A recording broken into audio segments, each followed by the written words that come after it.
चलिए शुरू करें। आज डेट क्या है? 21 जून। कोई खास दिन है? क्या है? विश्व योगा दिवस। कितने लोग योग करके आ रहे हैं? Very good. हम योग करने गए थे यहाँ से सही 13 किलोमीटर दूर और लौट के आ गए। क्या? अपनी संस्था में गए थे, थोड़े से इस वजह से भी लेट हो गए। चलिए, हम लोग यहाँ पे संविधान पढ़ना शुरू किया था लेकिन अभी तक संविधान शुरू नहीं कर पाए। अभी हम क्या पढ़ रहे हैं? बोले हमने ये देखा है कि हमारे संविधान में 22 भाग हैं, 395 अनुच्छेद हैं और 12 अनुसूचियां हैं। तो आज सबसे पहले हम क्या पढ़ते हैं? अनुसूचियां। इनमें से एक क्वेश्चन निश्चित रूप से आता है। किससे? अनुसूची से। शेड्यूल्ड।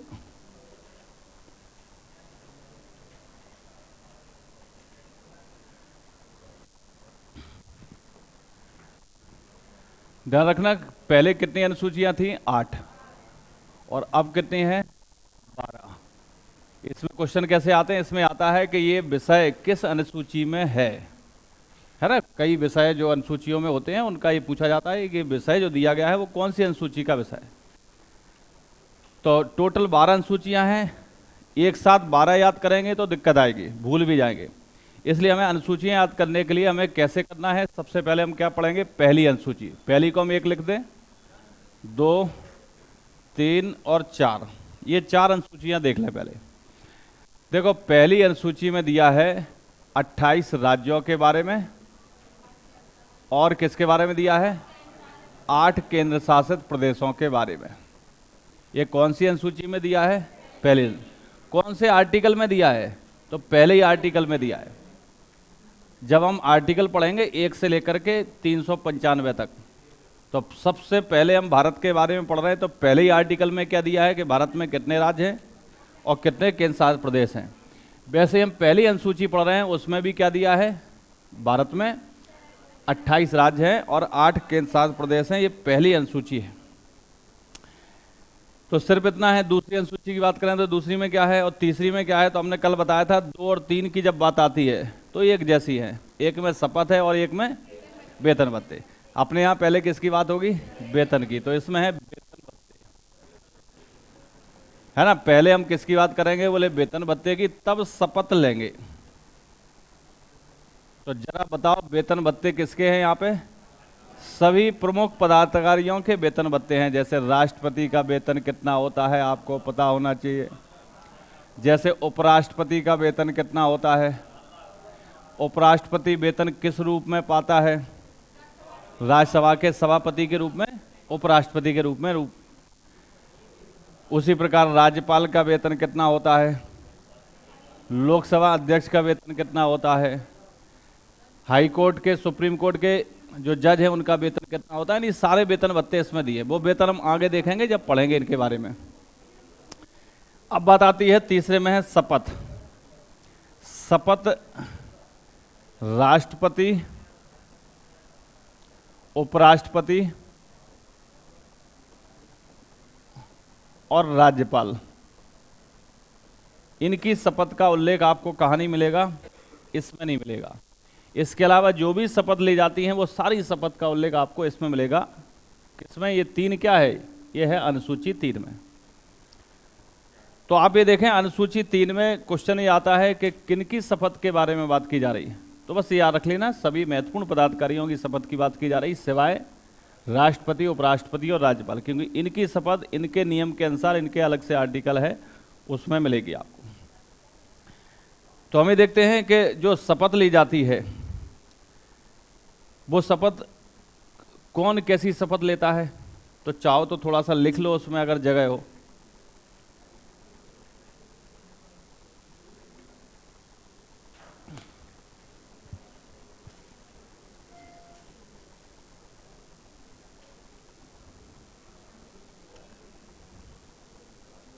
सबसे पहले लिखो मंत्री। कोई भी मंत्री शपथ लेता है, तो यहां पे हम देखते हैं कि जब मंत्री शपथ लेता है, और मंत्री कौन हो सकता है? मंत्री हो सकता है केंद्र सरकार का, और मंत्री हो सकता है राज्य सरकार का। ठीक है, राज्य में भी मंत्री होते हैं, केंद्र में भी मंत्री होते हैं। तो ये शपथ लेते हैं पद और गोपनीयता की। ठीक है, इनकी शपथ दोनों की क्या है? मंत्रियों की शपथ कैसी है? पद और गोपनीयता की शपथ लेते हैं। पद और गोपनीयता, पद और गोपनीयता की शपथ लेते हैं। तथा संविधान के प्रति सच्ची श्रद्धा व निष्ठा, पद व गोपनीयता एवं संविधान के प्रति सच्ची निष्ठा व श्रद्धा की शपथ ये लेते हैं। देखो, आपने कई बार शपथ ग्रहण समारोह सुना भी होगा, है ना? तो वो कह रहे हैं कि हम किस तरह की शपथ लेते हैं। वो जो शुरुआत करते हैं तो यही कहते हैं, वो क्या कहते हैं? हम संविधान के प्रति सच्ची श्रद्धा व निष्ठा रखेंगे, है ना? ऐसा कहते हैं। हल्के फुल्के तरीके से याद कर लो, क्योंकि ज़्यादातर तो यही आता है कि शपथ हमारे कौन सी अनुसूची में, इतना आता है बस। लेकिन बाई चांस ये पूछ लेते हैं आजकल, कभी कभी एक आध जगह पूछा गया है। तो अब जरा ये बताओगे, केंद्रीय मंत्री को शपथ कौन दिलाता है? केंद्रीय मंत्री को राष्ट्रपति शपथ दिलाएगा। कोई टेंशन नहीं, आगे तो हम डिटेल में पढ़ेंगे इन्हें। और राज्य के मंत्री को शपथ कौन दिलाएगा? राज्य का राज्यपाल। ठीक है, मंत्री कोई भी हो, चाहे उनमें प्रधानमंत्री हो, चाहे राज्य में मुख्यमंत्री हो, चाहे अन्य मंत्री हो, शपथ यही होगी। नेक्स्ट लिखें एमपी, एमएलए व सीएजी। एमपी, एमएलए और सीएजी। एमपी मतलब सांसद, एमएलए मतलब विधायक, और सीएजी मतलब कंट्रोलर एंड ऑडिटर जनरल, नियंत्रक और महालेखा परीक्षक। ये भी शपथ लेते हैं। तो ये शपथ किसकी लेंगे? संविधान के प्रति सच्ची श्रद्धा व निष्ठा की शपथ। ये जो शपथ लेते हैं, संविधान के प्रति सच्ची श्रद्धा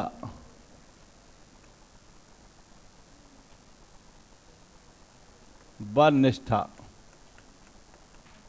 ये शपथ लेते हैं। मंत्री भी यही शपथ ले रहे हैं, ध्यान रखना। लेकिन मंत्री इसके साथ और किसकी लेते हैं? पद व गोपनीयता की। ठीक है, इसके अलावा ये और उनमें जुड़ जाती है पद व गोपनीयता की।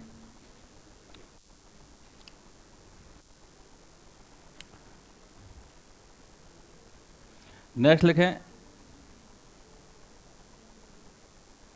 एससी व एचसी के जज, यानी सुप्रीम कोर्ट व हाई कोर्ट के जज। एससी मतलब सुप्रीम कोर्ट व हाई कोर्ट के जो न्यायाधीश होते हैं। अच्छा, इन्हें कौन शपथ दिलाएगा? राष्ट्रपति। अच्छा, हाई कोर्ट के जज को शपथ कौन दिलाएगा? राज्यपाल दिलाएगा। और सुप्रीम कोर्ट के जज को नियुक्ति हाई कोर्ट के जज की कौन करता है?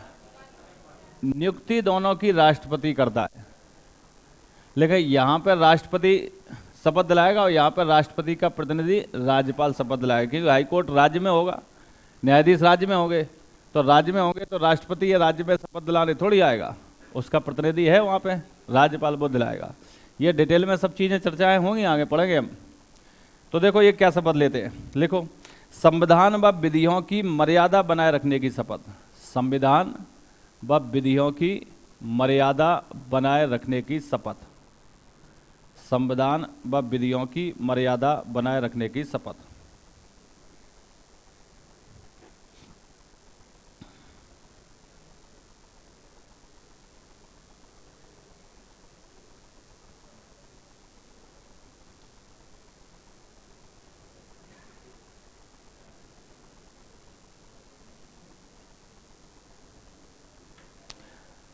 अच्छा, राष्ट्रपति, उपराष्ट्रपति और राज्यपाल कैसी शपथ लेता है? अच्छा, राष्ट्रपति को शपथ कौन दिलाता है? उपराष्ट्रपति को राष्ट्रपति और राज्यपाल को राष्ट्रपति। ये जो शपथ लेते हैं वो क्या लेते हैं? संविधान के लिखना हो तो लिख सकते हो, है ना, शॉर्ट में लिख लेना, राष्ट्रपति यहाँ पे नहीं है, जहाँ भी होंगे, लेकिन शपथ जब एक जगह लिख रहे हैं तो उनकी भी यहीं पे लिख लो, राष्ट्रपति, उपराष्ट्रपति। राष्ट्रपति के ब्रैकेट में लिख सकते हो आर्टिकल 60, वो आर्टिकल 60 के द्वारा शपथ लेते हैं। उपराष्ट्रपति के ब्रैकेट में लिख लेना आर्टिकल 69। देख रहे हैं ना, लिखना कितना कठिन होता है, इसलिए हम आपको लिखाने का प्रयास कम से कम कर दें, लिखा हुआ देते हैं। और राज्यपाल 159। अच्छा, आपसे कहें कि राष्ट्रपति शपथ लेता है, कौन से आर्टिकल में है? 60 में। उपराष्ट्रपति 69 और राज्यपाल 159, है ना, राज्यपाल के समय 159। अब देखो शपथ क्या लेते हैं? संविधान व विधि के संरक्षण, परिरक्षण व प्रतिरक्षण।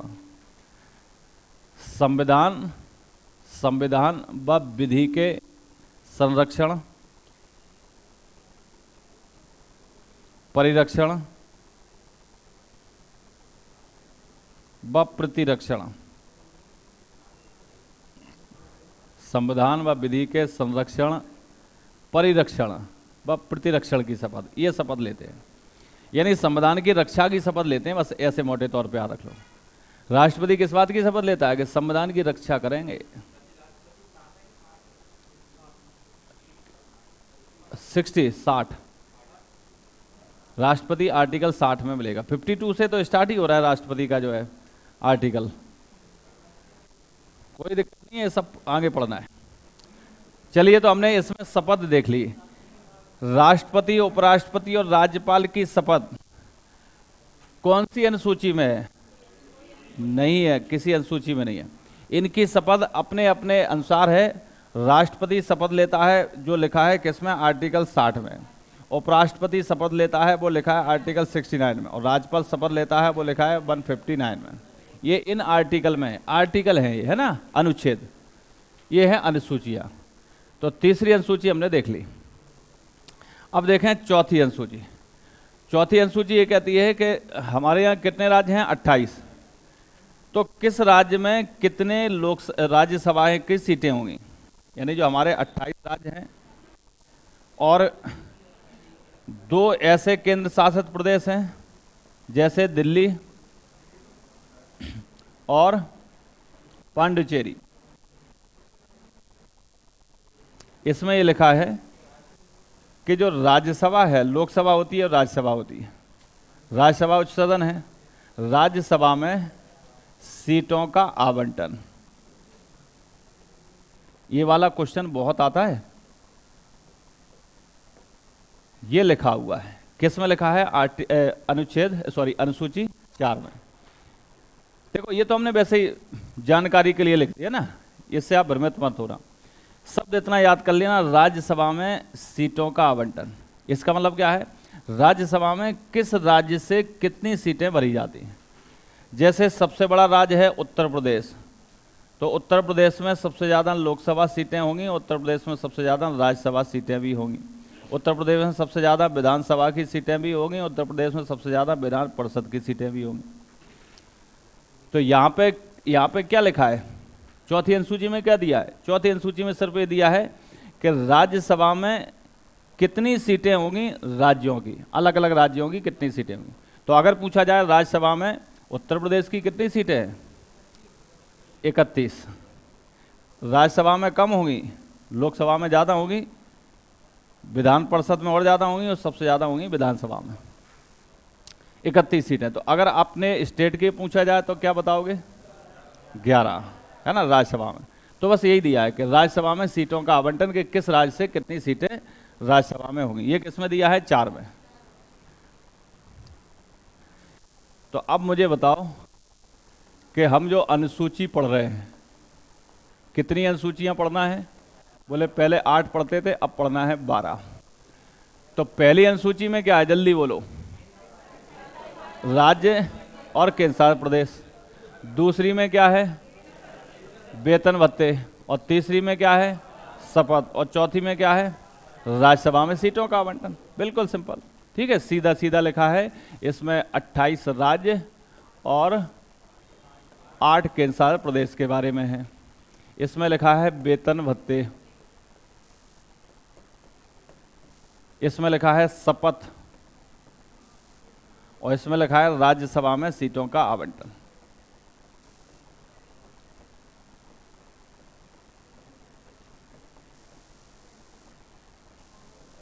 इनमें चौथे वाले को टिक कर लो।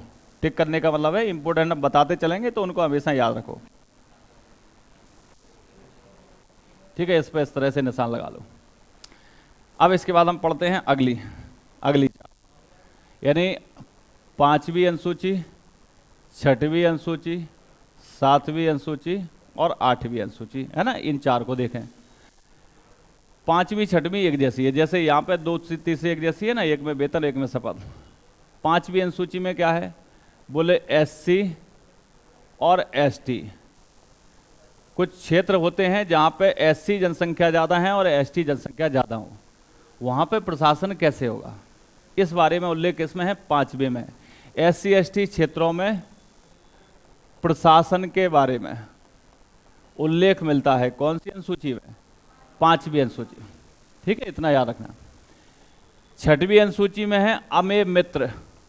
कौन से मित्र, अमेय मित्र, यानी ये 4 राज्य हैं, इन 4 राज्यों में, है ना, इन 4 राज्यों में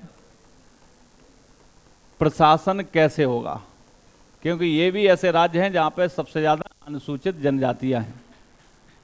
तो इन राज्यों में प्रशासन कैसे होगा, वो किसमें दिया है, 6वीं में। ये राज्य कौन से हैं, तो आ से याद रख लेना, असम, आ से असम, मे से मेघालय, मी से मिजोरम और त्रा से त्रिपुरा। देखो ये आपको ये वाला क्वेश्चन ध्यान हो, अभी UPSI में आया था और बहुत सारे लोग गड़बड़ करके आए थे, लेकिन अपने यहाँ ये पढ़ता था गिल, वो सरदार, वो बता रहा था ना कि आप बोले क्वेश्चन आया बिल्कुल दिमाग से उड़ गया क्या है, फिर बोले सर के वो शब्द याद आए अमेय मित्र, बोले हम सही करके आ गए। तो अमेय मित्र का मतलब यहाँ पे क्या है, इन 4 राज्यों में प्रशासन होता है। किस तरह से प्रशासन होता है वो किस में दिया है, 6वें में दिया है। इसके क्वेश्चन कैसे आ जाते हैं, देखें, निम्न में से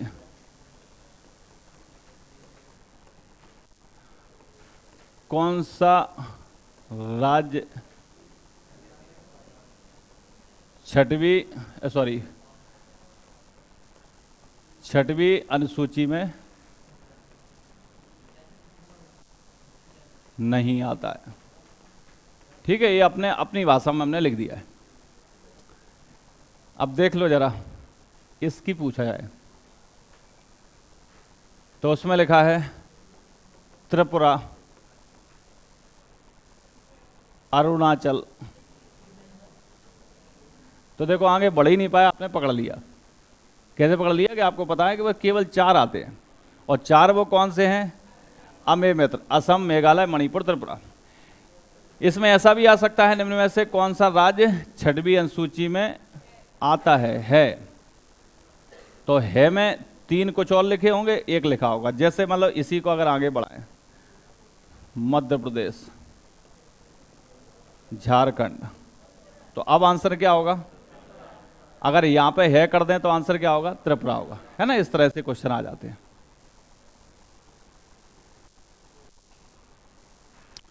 तो ये एक जैसी है ना, इन क्षेत्रों में कैसे होगा, वो केवल 4 राज्यों की बात आ रही है, और यहाँ पे पूरे देश में SC ST बाहुल्य क्षेत्र हैं, वहां पे प्रशासन कैसे होगा। ये भी प्रशासन की बात है, ये भी प्रशासन की बात है।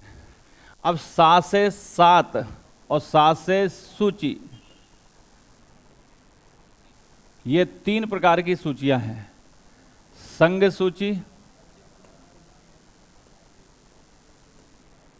राज्य सूची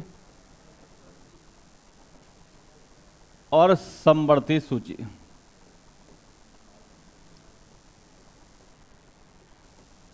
इन सूचियों में विषय दिए हैं, है ना, क्या दिए हैं, विषय दिए हैं। अब इनमें जो विषय दिए हैं उन पर कानून कौन बनाएगा? तो संघ सूची में जितने भी विषय होंगे उन पर कानून बनाने का अधिकार सिर्फ संघ सरकार या केंद्र सरकार को है। यानी प्रधानमंत्री के जो नेतृत्व में जो सरकार होती है वो कानून बनाएगी, और वो कानून कहाँ बनाएगी? संसद में बनाएगी। तो संसद जो कानून बनाता है, वो संसद में कानून कौन बनवाता है? केंद्र सरकार। वो कौन से विषय पर कानून बना सकती है? जो संघ सूची में विषय दिए हैं उन पर। और राज्य सूची में जो विषय दिए हैं उन पर कानून कौन बनाता है? विधानसभा। और विधानसभा कहाँ होगी? प्रत्येक राज्य में होगी। और विधानसभा में कानून कौन बनवाता है? राज्य सरकार। कौन बनाएगी? राज्य सरकार। यहाँ पे केंद्र सरकार और यहाँ पे राज्य सरकार। तो राज्य सरकार विधानसभा में कोई कानून बनाती है, वो किस सूची के विषय पे बना सकती है? राज्य सूची के। समवर्ती सूची में जितने भी विषय दिए हैं, जैसे शिक्षा है, इस पर कोई कानून बनाना है तो इस पर कानून बनाने का अधिकार केंद्र को भी है और राज्य को भी है। तो समवर्ती सूची के विषय पर कानून बनाने का अधिकार किसको होता है? दोनों को होता है। सम मतलब इस पे अधिकार समान है दोनों के। तो समवर्ती सूची में जो विषय हैं उन पर कानून बनाया गया, और अगर वो कानून बनाया गया और दोनों ने बना दिया, राज्य सरकार और केंद्र सरकार ने, कानून एक जैसा ही है, एक जैसा ही है, तो कोई दिक्कत नहीं है, लागू है। लेकिन अगर कोई कानून बनाया है और राज्य सरकार ने कानून बनाया है और उसी विषय पर केंद्र सरकार ने कानून बनाया है, तो केंद्र सरकार का कानून लागू होगा, मान्य होगा, क्योंकि केंद्र बड़ा है, पावरफुल है। तो यहाँ पे 4 बातें समझ में आना चाहिए आपको। अगर पूछा जाए, ये सूची है, कितनी है सूची? 3। ये सूचियों का उल्लेख कौन से अनुच्छेद में है? सॉरी, कौन सी अनुसूची में? 7वीं अनुसूची में। 7 से सूची, 7 से 7वीं। संघ सूची पर कानून कौन बनाता है? केंद्र सरकार। राज्य सूची पर कानून कौन बनाता है? राज्य सरकार। समवर्ती सूची पर दोनों। लेकिन अगर एक ही विषय पर दोनों ने कानून बना दिया तो केंद्र का मान्य होगा, राज्य का मान्य नहीं होगा, ये दिया है। अब ऐसे कुछ विषय जो इन किसी भी सूची में नहीं है, उन विषयों को हम क्या कहते हैं? अविशिष्ट विषय। उसे हम क्या कहते हैं? अविशिष्ट विषय, रेजिडुअल सब्जेक्ट। तो अवशिष्ट विषय पर कानून कौन बनाएगा? अवशिष्ट विषय पर कानून बनाने का अधिकार केंद्र को ही है। ठीक है, ऐसे विषय जो किसी में नहीं है। अब अभी विषय हम डिटेल में पढ़ेंगे कौन सा विषय किस सूची में आता है, लेकिन कुछ थोड़ा सा आपको बता दें। जैसे आपसे बात की जाए, पंचायती राज किस सूची का विषय है? राज्य सूची का विषय।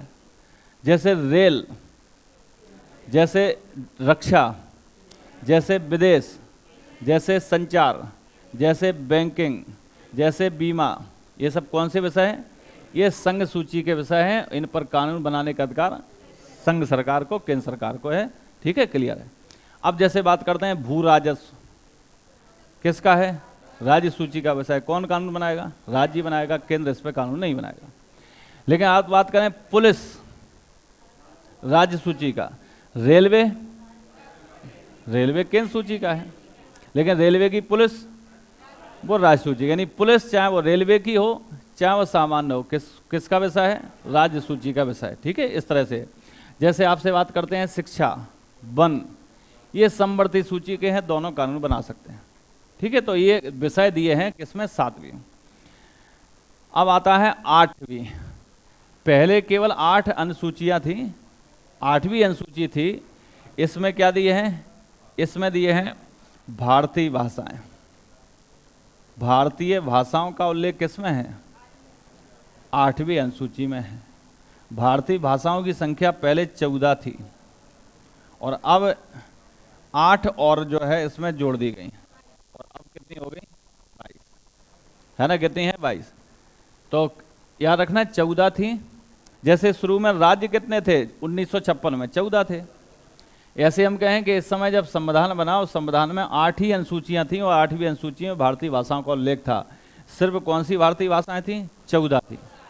अब उसमें 8 और जोड़ दी गई और इस तरह से हो गई 22। तो अब देखो भारतीय भाषाओं वाली बात सुन लें। अगर आपसे पूछा जाए भारतीय भाषाओं का उल्लेख कहां पर है? 8वीं अनुसूची में है। भारतीय भाषाएं पहले कितनी थी 8वीं अनुसूची में? 14 थी। उसके बाद फिर जोड़ी गई 15वीं, 16, 17, 18, 19, 20, 21, 22, इतनी और जोड़ी गई। अब इतनी सारी कैसे याद हो? तो उसके लिए कुछ नहीं करना है, आपको सिर्फ एक बात याद रखना है जो हमने उसमें भी लिखी है। एक फॉर्मूला बनाया है। और किसकी थाली? मुन्नी की। देखो, पहली भाषा जिसे जोड़ा गया वो है सिंधी। क्वेश्चन आता है कि भारतीय भाषाएं 14 थी, एक नई भाषा इसमें जोड़ी गई, तो पहली कौन सी नई जोड़ी गई? सिंधी जोड़ी। बस सिंधी की थाली में बोडो का नमक, ये याद कर लेना। सिंधी की थाली में बोडो का नमक, बोडो का नमक। अब ये सिंधी की थाली में बोडो का, ये शब्द नहीं लगाना है बस इस फॉर्मूले, ठीक है, इनको नहीं लगाना है। सिर्फ याद रख लेना क्या है, सिंधी की थाली में बोडो का नमक, ये याद कर लेना। तो याद रखना ये जो वर्ड लिखे हैं वो नई भाषाओं के नाम हैं। पहली कौन सी है? सिंधी भाषा, इससे जोड़ा गया। फिर थाली से दो याद आ जाएंगी, संथाली और मैथाली। संथाली और मैथाली यानी मैथिली, ये भाषा जोड़ दी गई। बोडो में एक तो बोडो है और डो से डोंगरी है ना? डो से कौन सी है? डोंगरी। ना से नेपाली, माँ से मणिपुरी और का से कोंकणी। ये भारतीय भाषाएं जोड़ दी गई, ठीक है, ध्यान रखना इनको जोड़ा गया है। तो जोड़ा गया है, अच्छी बात है, लेकिन आपको ऐसे याद करना है तो याद रहेंगी, नहीं तो भूल जाओगे कौन सी थी कौन सी नहीं थी। सिंधी की थाली में बोडो का नमक, ठीक है। बोडो में याद रख लेना, एक तो बोडो और डो से डोंगरी, बस ये रख लेना। थाली में दो थाली हैं, संथाली और मैथाली। नमक में ये दिख ही रही आपको। तो इस तरह से अब भारतीय भाषाएं कितनी हो गई? 22 भारतीय भाषाएं हो चुकी हैं।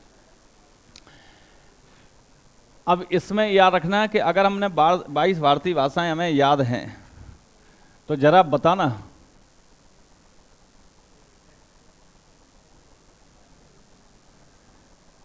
क्या उर्दू भारतीय भाषा है? उर्दू विदेशी भाषा नहीं है, भारतीय भाषा है। उर्दू का विकास भारत में ही हुआ है। उर्दू का विकास भारत में कब हुआ, कैसे हुआ?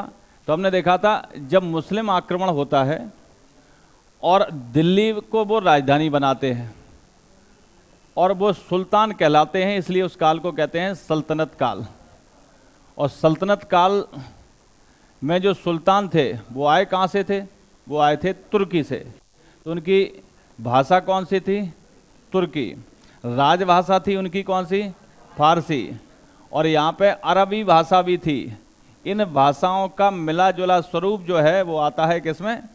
वो आता है उर्दू में। तो उर्दू भाषा जो बनी है वो इन सब के घालमेल से बनी एक नई भाषा, जो कहाँ बनी है? दिल्ली में। कब बनी है? सल्तनत काल में। तो वो कहाँ की भाषा हुई? भारत की भाषा है। तो भारतीय भाषा है तो उल्लेख होगा कि नहीं? इसमें जरूर होगा, ठीक है। अंग्रेजी भाषा का होगा? नहीं होगा। अंग्रेजी बोली तो जाती है अपने यहाँ, लेकिन है तो वो विदेशी भाषा। फारसी का होगा? नहीं होगा, विदेशी भाषा है। तुर्की का होगा? अरबी का होगा? नहीं होगा। सिर्फ भारतीय भाषाओं की बात आ रही। और जब भारतीय भाषाओं की बात आ रही तो बताओ, दुनिया में सर्वाधिक बोले जाने वाली भाषा कौन सी है? दुनिया में सर्वाधिक बोले जाने वाली भाषा अंग्रेजी है। दुनिया की बात आ रही, थोड़ा सा दुनिया की बात आ रही, दुनिया के हिसाब से सोचो। अंग्रेजी है। इससे भी ज़्यादा बोली जाती है मैंड्रिन। मैंड्रिन सिर्फ चीन में बोली जाती है और फिर भी पहले नंबर पे, आप सोचो। लेकिन चीन के सभी लोग मैंड्रिन बोलते हैं, हमारे यहाँ नहीं बोलते हैं सब लोग हिंदी। शर्म आती है हिंदी बोलने में, लेकिन वो बोलते हैं। तो अंग्रेजी दूसरे नंबर पे। तो बताओ तीसरे नंबर पर कौन है? हिंदी। हम किस में बातें करते हैं? बोले हम हिंदी में बातें करते हैं। किस में बातें करते हैं? हिंदी में। तो आपको पता हो, बा से है वांगला और ते से है तेलुगु। ये जो भाषाएं दिख रही हैं, 3 और ये 2, 5, दुनिया की जो 7 महत्वपूर्ण भाषाएं हैं उनमें 3 तो अकेली भारत की हैं जो सर्वाधिक बोली जाती हैं दुनिया में। पूरे वर्ल्ड की बात हो रही है, पूरी दुनिया की बात हो रही है। सर्वाधिक बोले जाने वाली ऐसी 7 भाषाओं में 3 तो भारत की हैं। तो बांग्ला भारत में कहाँ बोली जा रही है? सिर्फ पश्चिम बंगाल में? पूरे बांग्लादेश में भी तो बोली जा रही है। पश्चिम बंगाल में बोली जा रही, बांग्लादेश में बोली जा रही। और बांग्लादेश में जनसंख्या कितनी है? विश्व का 7वां बड़ा देश है जनसंख्या में। भले ही वो हमारा नाती हो तो क्या है, लेकिन बहुत जनसंख्या उसके पास भी है। 18 करोड़ जनसंख्या है वहाँ। तो 18 करोड़ तो वही है, और पश्चिम बंगाल अपने आप में पर्याप्त है, 8 करोड़ पश्चिम बंगाल में। तो दुनिया की सर्वाधिक बोले जाने वाली भाषाओं में। फिर है तेलुगु। तेलुगु अकेले यही नहीं बोली जा रही है तमिलनाडु में, और भी आसपास के क्षेत्रों में, श्रीलंका तक में तेलुगु बोली जाती है। अब याद रखें, अनौपचारिक रूप से अगर देखा जाए तो दुनिया में सर्वाधिक बोले जाने वाली भाषा हिंदी है। लेकिन हिंदी हम आंसर नहीं लगा सकते। औपचारिक रूप से तो हम यही मानते हैं, मैंड्रिन, अंग्रेजी और हिंदी। हिंदी कैसे हम कह रहे हैं कि पहले नंबर पे है? जैसे अगर आपसे पूछा जाए कि विदेशों में कहीं भी मैच देखा हो, अपने क्रिकेट मैच, और वहाँ पे आपने हो अल्लाह देखा हो, तो इंडियन ही हो गए वहाँ पे ज़्यादातर। यानी स्टेडियम भरा है और आधे से ज़्यादा वहाँ पे भारतीय लोग बैठे हैं। यहाँ से गए क्या? नहीं, वो तो वहीं हैं। तो कितने लोग विदेशों में रहते हैं भारत के? हर एक देश, हर एक जगह पे आपको भारतीय मिलेंगे, और भारतीय मिलेंगे तो आपस में किस में बातें करते हैं? हिंदी में ही करते हैं। तो हिंदी भाषा हुई ना, लेकिन वहाँ पे रिकॉर्ड में नहीं होगी हिंदी, क्योंकि वो इंग्लिश में ही बात कर रहे होंगे अन्य लोगों से। भारत में हर एक कोने में चले जाओ, हिंदी बोल नहीं पाता होगा लेकिन समझता जरूर होगा, हिंदुस्तान में रह रहा है। हालांकि पूरे हिंदुस्तान में हिंदी नहीं बोली जाती, केवल 43% लोग बोलते हैं। 9 राज्यों में है ये हिंदी भाषा, बाकी राज्यों में हिंदी भाषा नहीं है। तो हिंदी हमारी फिर क्या है? राष्ट्रभाषा है, राजभाषा है। तो जरा ये भाषाएं हमने जो देखी हैं, इन 22 भाषाओं के बारे में बताओ। ये 22 हैं कौन कौन सी? पता तो होना चाहिए, तो जरा बताना जो आपको बताओ। अच्छा, राज्य तो पता है कौन कहाँ पे है? जैसे ये तमिलनाडु है ना बेटा, कहाँ है तमिलनाडु? ये है तमिलनाडु, ठीक है। इधर क्या है? केरल। यानी आपको पता हो, एक मैप और लगवा देना यार। कहाँ गया नरेंद्र? एक मैप यहाँ लग जाए, ये डेली देखेंगे तो याद हो जाएंगे वो है। एक एमपी का लगवा दे रहे हैं, एक इंडिया का, एक वर्ल्ड का लग जाएगा इधर कहीं है। हाँ सही करे, एक वर्ल्ड का वहाँ लगा देंगे। एक नहीं देखेगा? ठीक है, चलो बताओ। जम्मू कश्मीर में कौन सी भाषा बोली जाती है जो 22 भाषाओं में शामिल है? डोंगरी। कौन सी है? डोंगरी। जो याद है अपन उनकी चर्चा कर लेंगे, जो याद नहीं है वो बाद में अपन चर्चा करेंगे, ठीक है। आपको याद होगी, मुझे पता है। पंजाब में कौन सी बोली जाएगी? पंजाबी। हरियाणा में कौन सी बोली जाएगी? हिंदी है, वो हरियाणवी कह सकते हैं, हिंदी है, ठीक है, हिंदी। उत्तर प्रदेश में हिंदी है। तो पहले ये बताओ, हिंदी कहाँ कहाँ पे बोली जाती है? अगर ऊपर से ही बात करें, हिमाचल प्रदेश में, हरियाणा में, यूपी और उत्तराखंड में, एमपी और छत्तीसगढ़ में, बिहार और झारखंड में, और राजस्थान में। और है कोई? 1 2 3 4 5 6 7 8 9, इन 9 राज्यों में बोली जाती है। अरे है तो ये बिहार, हिंदी ही है।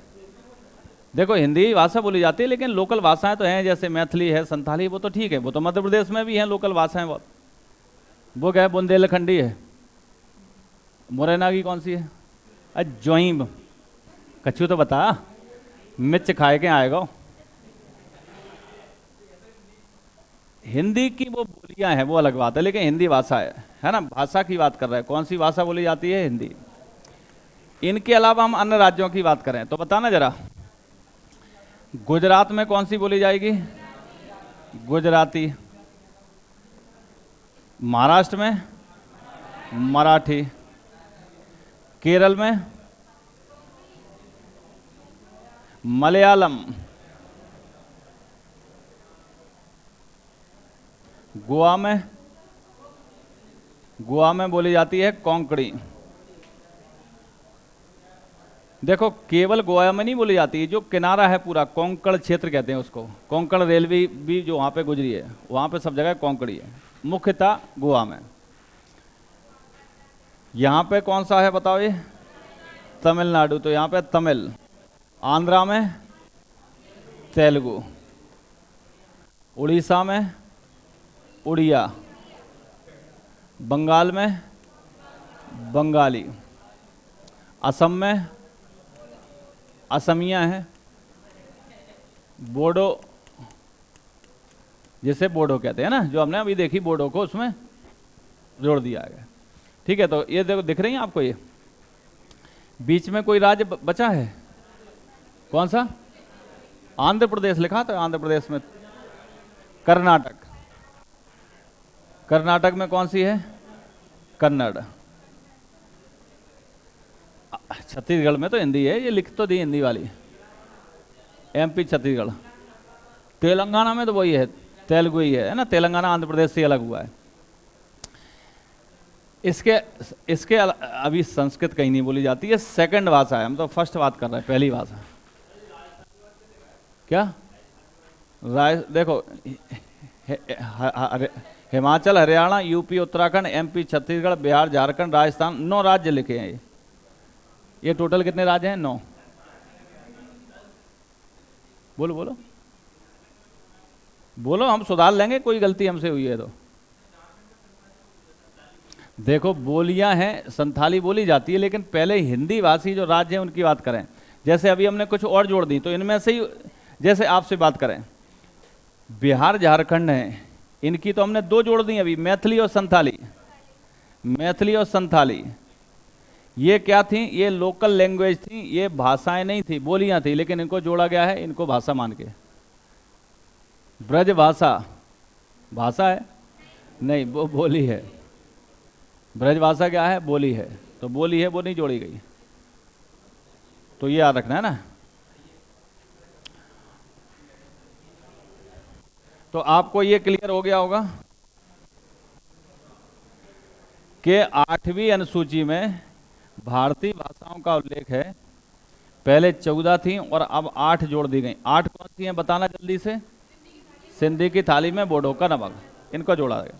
तो मुझे बताओ, जब ये जो नई भाषाएं जो जोड़ी गई, ये तो बता दो कहाँ पे हैं, बताओ जरा। नेपाली कहाँ बोली जाती है? नेपाल की बात हो रही है कि भारत की बात हो रही है? नेपाल से लगे हुए जो राज्य हैं, उत्तर प्रदेश, बिहार, वहाँ पे नेपाली बोली जाती है। हम नेपाल में नहीं जा रहे, हम तो भारतीय भाषाओं की बात कर रहे हैं। तो आपको नेपाली भारतीय भाषा है, बिल्कुल है, भारत में बोली जाती है। कहाँ बोली जाती है? बिहार में जहाँ हिंदी बोली जा रही है, उत्तर प्रदेश में जहाँ हिंदी बोली जा रही है, वहाँ पे नेपाली भी बोली जा रही है, नेपाल बॉर्डर के आसपास। कोंकणी कहाँ बोली जा रही है? हमें सबको पता है। कोंकण क्षेत्र कौन सा है? कोंकण क्षेत्र ये वाला क्षेत्र होता है, ये है कोंकण क्षेत्र, ठीक है, यहाँ पे बोली जा रही। मणिपुरी कहाँ बोली जा रही? मणिपुर में। डोंगरी, संथाली, मैथिली कहाँ पे है? यूपी बिहार वाली है। सिंधी, सिंधी तो भारत में जहाँ जहाँ सिंधी लोग रह रहे हैं बस वहाँ बोली जा रही है। उर्दू कहाँ बोली जा रही है? भारत में कई जगह दूसरी राजभाषा हिंदी के जगह पे, हिंदी के बाद उर्दू है। अब मुझे बताओ, जैसे बात की जाए, अंग्रेजी कहीं की राजभाषा है क्या? अंग्रेजी है नागालैंड की, ठीक है, नागालैंड की राजभाषा अंग्रेजी है। अब यहाँ पे 2-3 बातें समझ लेना, कन्फ्यूजन होता है। राष्ट्रभाषा क्या है, राजभाषा क्या है, और राज्य भाषा क्या है। राष्ट्रभाषा बनने की क्षमता सिर्फ हिंदी में है, लेकिन भारत सरकार ने हिंदी को राजभाषा का दर्जा, राष्ट्रभाषा को दर्जा नहीं दिया है। राष्ट्रभाषा का दिया भी नहीं जाता, संवैधानिक तौर पे राष्ट्रभाषा तो हम मान लिया। राजभाषा यानी राजकाज की भाषा, वो कौन सी है? तो बताओ दूसरी कौन सी है? अंग्रेजी। यानी कि जितने भी आपको सर्कुलर आएंगे, सरकारी जो है लेटर आएंगे, सरकारी जो है भाषा होगी, वो हिंदी होगी, और सेकेंडरी कौन सी होगी? अंग्रेजी होगी। और आपने देखा होगा जैसे मध्य प्रदेश सरकार तमिलनाडु को कोई लेटर लिखे तो किस भाषा में लिखेगा? अंग्रेजी में लिखेगा, क्योंकि तमिलनाडु में हिंदी नहीं समझ पाएंगे। लेकिन अगर वो उत्तर प्रदेश को लिखे तो हिंदी में लिखेगा। तो ये दो भाषाओं में ही लिखा जाएगा। तो राजभाषा क्या है? राज्य सरकार ने जिस भाषा को, चाहे वो राजभाषा हो, उसको अपने यहाँ राजभाषा के रूप में दर्जा दिया हो। जैसे अंग्रेजी भाषा है, वो क्या हमारी राजभाषा है? क्या हमारी राष्ट्रभाषा है? नहीं है। लेकिन वो कहाँ की राजभाषा है? नागालैंड की राजभाषा है। नागालैंड की राजभाषा नहीं, नागालैंड राज्य की भाषा है, इसलिए उसे राजभाषा कह रहे हैं, ना कि राजभाषा।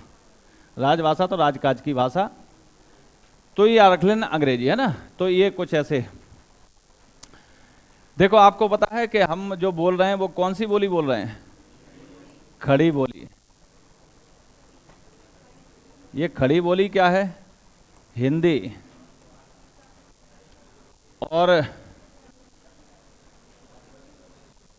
आपने देखा होगा ब्रज क्या है? ब्रज भाषा है। आप ये देखो, ब्रज भाषा इतनी समृद्धशाली भाषा थी, लेकिन आज के टाइम पे ब्रज भाषा भाषा ना होकर के बोली बची है। क्या है? बोले वो सिर्फ बोली है, भाषा का दर्जा भी उसको है ही नहीं। और एक खड़ी बोली जो बोली थी और इसको भाषा का दर्जा मिल गया, ये हिंदी भाषा है ना। हिंदी भाषा कैसे बोली जाती है? बोली खड़ी बोली बोली जाती है। तो ये तो हिंदी वाले सर पढ़ाएंगे, हिंदी का इतिहास पढ़ाएंगे, तब आपको बताएंगे वो क्या है। तो कितनी हो गई? 8। क्लियर है 8। अब बात करते हैं 9। 8 के बाद बात करते हैं 9वीं।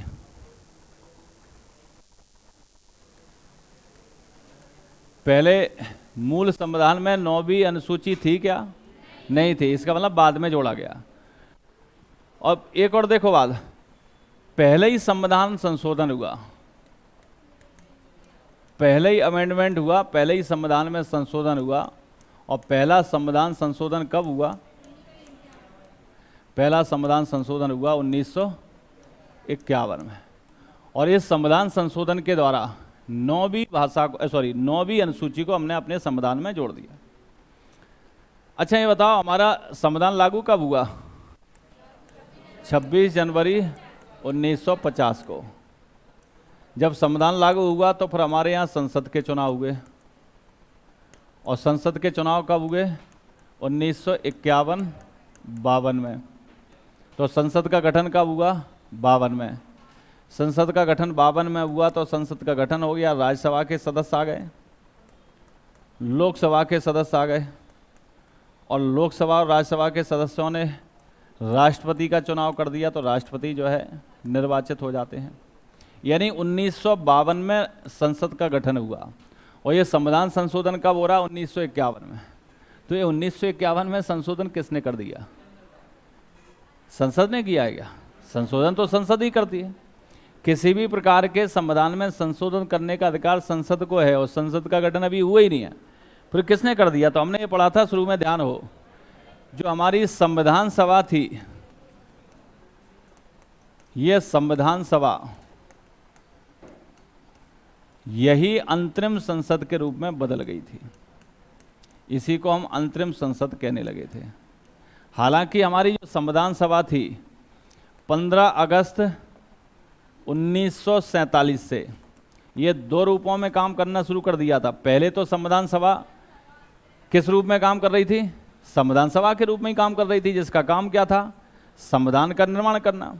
ये काम था ना, संविधान का निर्माण करना, ये काम था शुरू में ही। कब से? जब से इसका गठन हुआ। कब से हुआ? बोले इसका जो गठन हो गया था वो 1 दिसंबर को तो बैठक भी हुई थी, 9 दिसंबर को 1946 को। किसके रूप में काम कर रही थी? संविधान के निर्माण के लिए। लेकिन 15 अगस्त 1947 को इसका एक दूसरा काम शुरू हो गया था। वो क्या हो गया था? संसद के रूप में काम करना, अंतरिम संसद के रूप में। और संसद के रूप में काम करना शुरू हो गया था, तो इसका अध्यक्ष कौन था संसद का? गणेश वासुदेव मावलंकर। और यहाँ पे कौन था इसका संविधान निर्माण के समय संविधान सभा का अध्यक्ष? डॉक्टर राजेंद्र प्रसाद। अब आपने देखा होगा डॉक्टर राजेंद्र प्रसाद, इनको राष्ट्रपति के रूप में निर्वाचित कर दिया। तो बताओ राष्ट्रपति के रूप में निर्वाचित हुए कब हुए? 1952 नहीं, 1950 में ही। कब? 24 जनवरी 1950 को। अच्छा ये बताओ राष्ट्रपति को चुनता कौन है? राष्ट्रपति के चुनाव में भाग कौन लेता है? राज्यसभा और लोकसभा के सदस्य। और ये सदस्य कब भाग लेंगे? 1952 के बाद, क्योंकि 1952 में ये लोकसभा राज्यसभा के सदस्य आएंगे। और ये 1950 में ही निर्वाचित हो गए। तो कौन ने निर्वाचित कर दिया इन्हें? तो इन्हें निर्वाचित किसने किया? ये संविधान सभा जो संसद के रूप में काम कर रही, तो इन्हीं ने निर्वाचित कर दिया। निर्वाचन हुआ, नियुक्ति नहीं हुई, ध्यान रखना। निर्वाचन बाकायदा निर्वाचित हुए।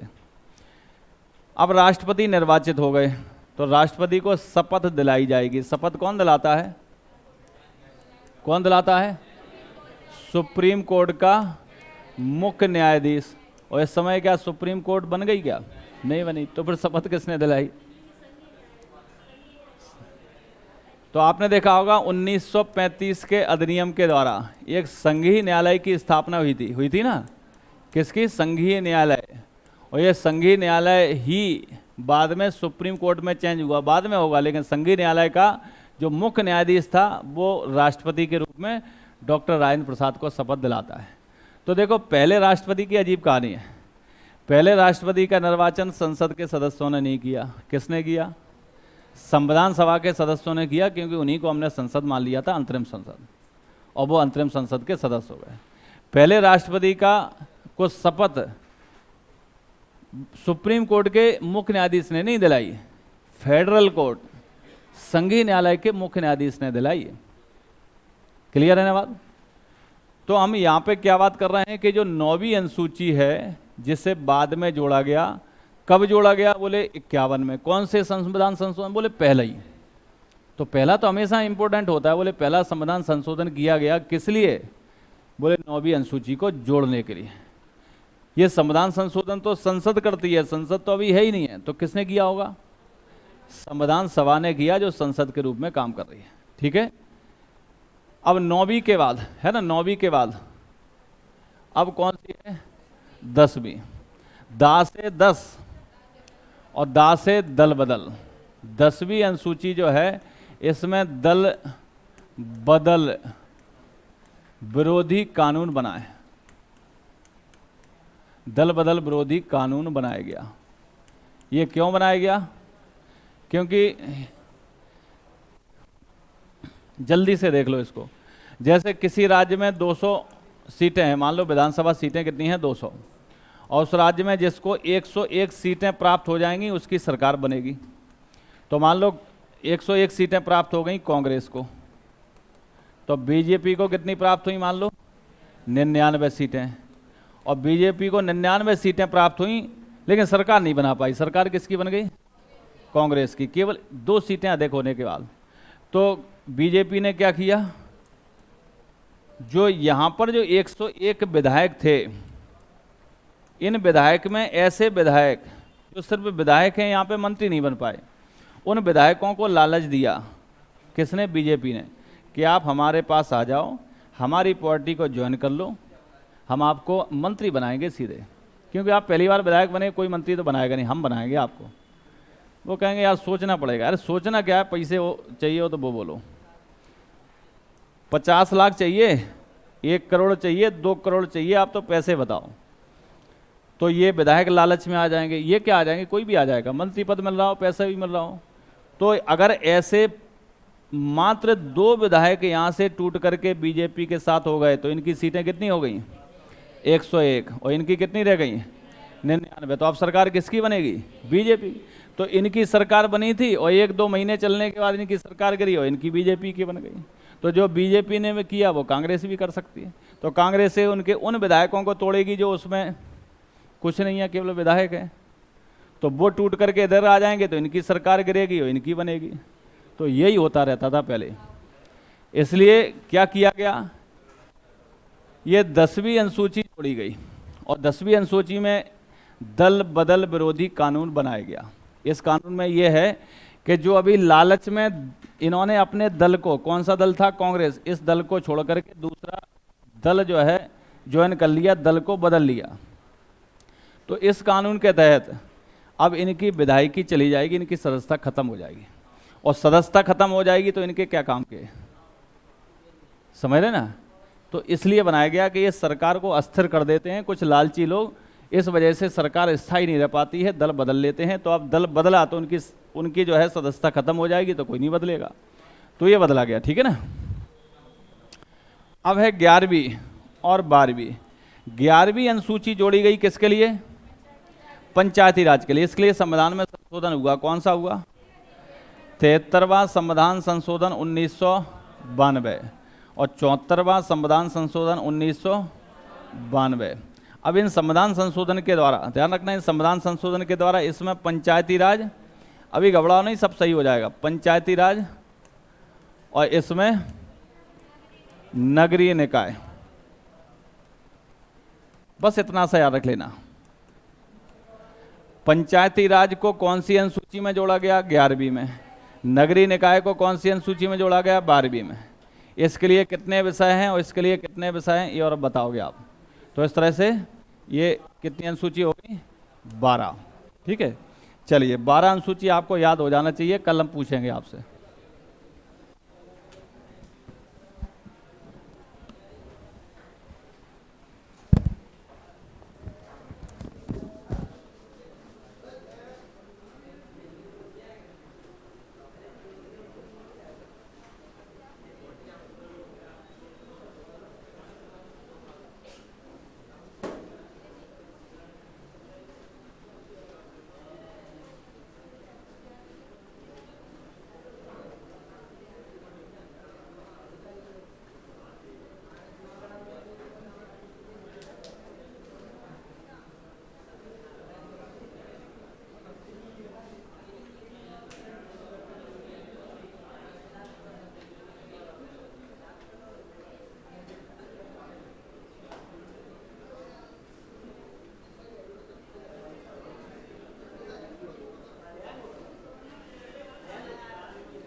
देखो अभी इतिहास में ज़्यादा कुछ नहीं हुआ है, इतिहास शुरू हुआ है। सिर्फ इसमें हमने क्या पढ़ लिया अभी तक, हमने इसमें पढ़ लिया है प्राग ऐतिहासिक काल।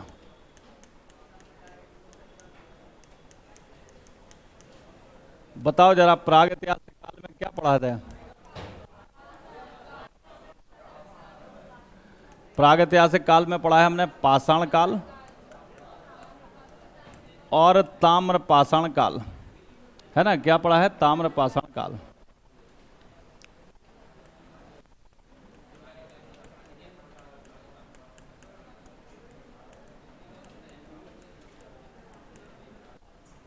फिर पढ़ा था आग ऐतिहासिक काल, प्रोटो हिस्टोरिक पीरियड, आग ऐतिहासिक काल। इस आग ऐतिहासिक काल में हमने सिंधु घाटी की सभ्यता या हड़प्पा सभ्यता के बारे में पढ़ लिया था।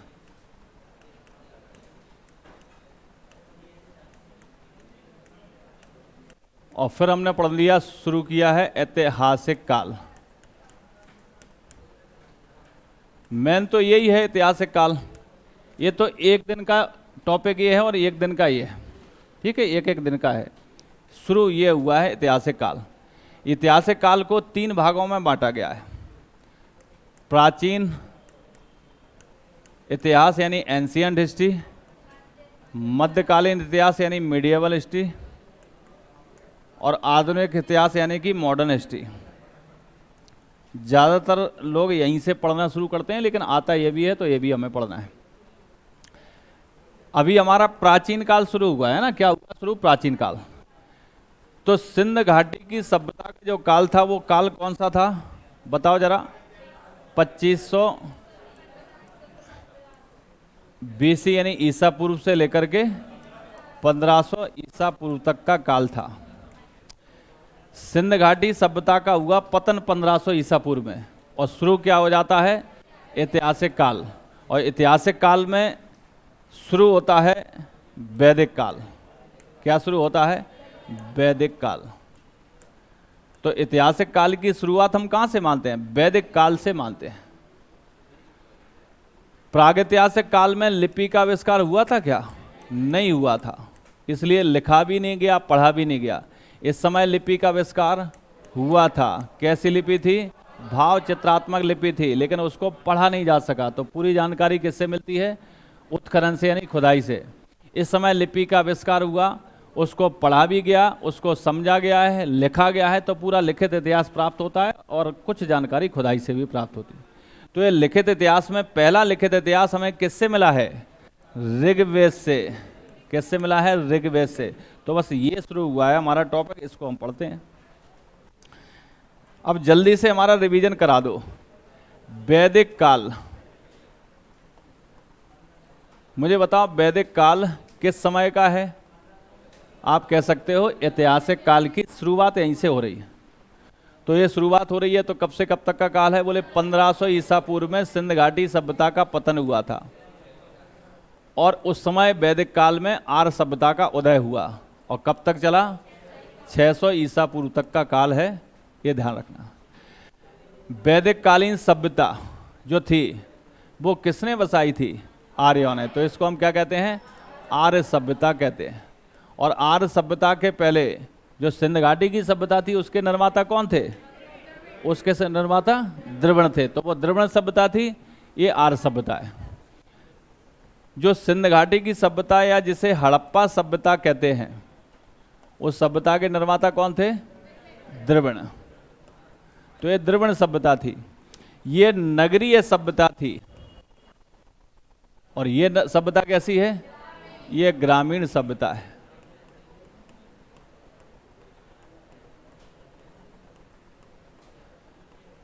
इस सभ्यता में परिवार की इकाई हमेशा जो है समाज की इकाई परिवार होता है।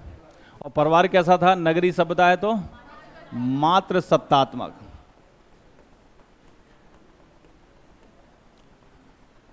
और वैदिक सभ्यता में कैसा है?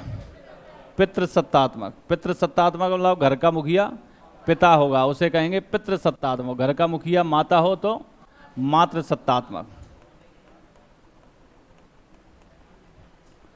मातृसत्तात्मक। हमने देखा है कि यहाँ पे जो सभ्यता थी, द्रविड़ सभ्यता, नगरीय सभ्यता, मातृसत्तात्मक सभ्यता, यहाँ पे लोहे से परिचय नहीं था। पहली बार लोहे से परिचय वैदिक सभ्यता में हुआ। लोहे से परिचय वैदिक सभ्यता में भी हुआ कब?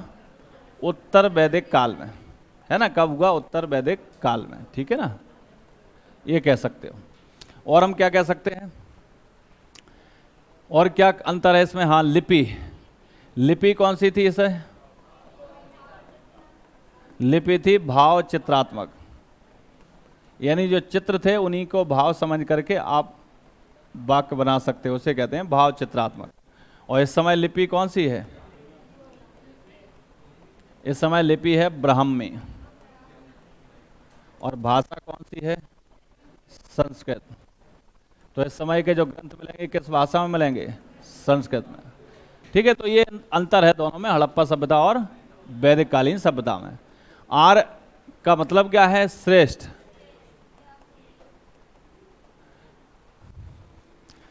फिर हमने देखा है आर्य सभ्यता को दो भागों में डिवाइड किया गया है।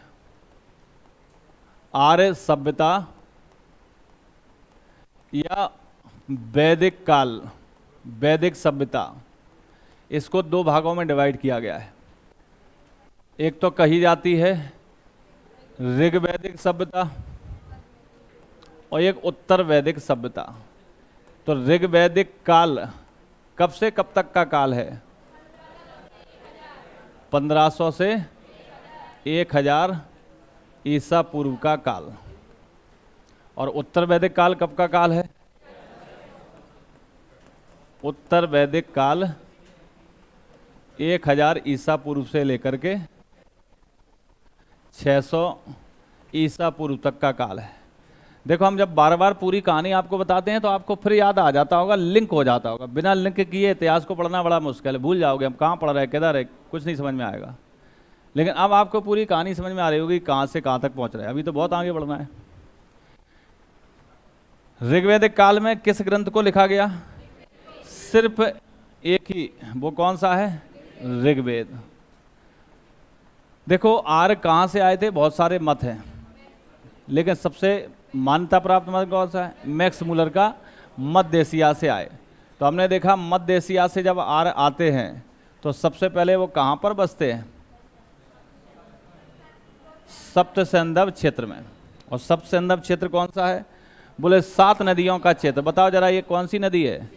सिंधु की सबसे बड़ी सहायक, सतलज की सबसे बड़ी सहायक, चेनाब की 2 सहायक, ऊपर झेलम नीचे रावी, बराबर है उनकी लंबाई। और ये कौन सी है? ब्यास। और ये कौन सी है? तो ये कितनी नदियां होंगी? 7। तो सिंधु और उसकी 7 नदियों के क्षेत्र को क्या कहा गया है? सप्त सैंधव कहा गया है। तो आर्य सबसे पहले इसी सप्त सैंधव क्षेत्र में आते हैं। कब? ऋग्वैदिक काल में। और किसकी रचना करते हैं इस सप्त सैंधव क्षेत्र में? ऋग्वेद की। तो सबसे प्राचीन वेद कौन सा है? सबसे प्राचीन पुस्तक कौन सी है? ऋग्वेद है। ऋग्वेद में है क्या? ईश्वर की स्तुति है। स्तुति है तो कैसी है? मंत्रों के द्वारा है। मंत्रों को क्या कहा गया? ऋचाएं कहा गया। और ऋचाएं किस में मिलेंगी? सूक्तों में। और सूक्त किस में मिलेंगे? मंडलों में। तो बताओ जरा, मंडल की संख्या कितनी है? 10। सूक्त कितने हैं? 1028। ऋचाएं कितनी है? 10,580 कर लो, 50 कर लो, 52 कर लो, कोई फर्क नहीं पड़ता। 550 याद करो आप तो, ठीक है, राउंड फिगर में। तो ये याद रखना है, 10 मंडल, 1028 सूक्त हैं और 10,500 ऋचाएं यानी मंत्र हैं। तो इसका मतलब है मंत्र हैं। और मंत्र किस भाषा में होते हैं, मतलब किस शैली में होते हैं? गद्य या पद्य? पद्य शैली में। तो ऋग्वेद किस शैली में लिखा गया है? पद्य शैली में लिखा गया है। ठीक है, ये हमें पता है, गद्य में नहीं है, पद्य शैली में। मुझे बताओ, जैसे मान लो ये हवन सामग्री यहाँ पर रखी है और यज्ञ अनुष्ठान कराना है। यज्ञ अनुष्ठान कराने वाला मुख्य जो पुरोहित होता है, उस पुरोहित का नाम क्या है? होत्र। और होत्र क्या करेगा? ईश्वर की स्तुति करेगा। आवामयामि स्थापयामि पूजयामि। पहले तो आवाम करेगा ईश्वर का और उनको स्थापित करेगा, फिर उनकी पूजना शुरू करेगा और उनके जो यजमान हैं उनसे हवन करवाए। तो जो मुख्य यजमान है, मुख्य जो है पुरोहित है, वो होत्र कहलाता है। होत्र जिन मंत्रों का उच्चारण कर रहा है, वो मंत्र कौन है? वो ऋग्वेद में दिए हैं। तो ऋग्वेद के मंत्रों को बोलने वाला जो पुरोहित होता है उसका नाम क्या है? बोले होत्र है ना? क्या है? होत्र। जब ऋग्वेद के मंत्रों को पढ़ता है होत्र, उन्हीं मंत्रों को उनके जो बहुत सारे पुरोहित होते हैं वो दोहराते हैं। कैसे? गायन के द्वारा।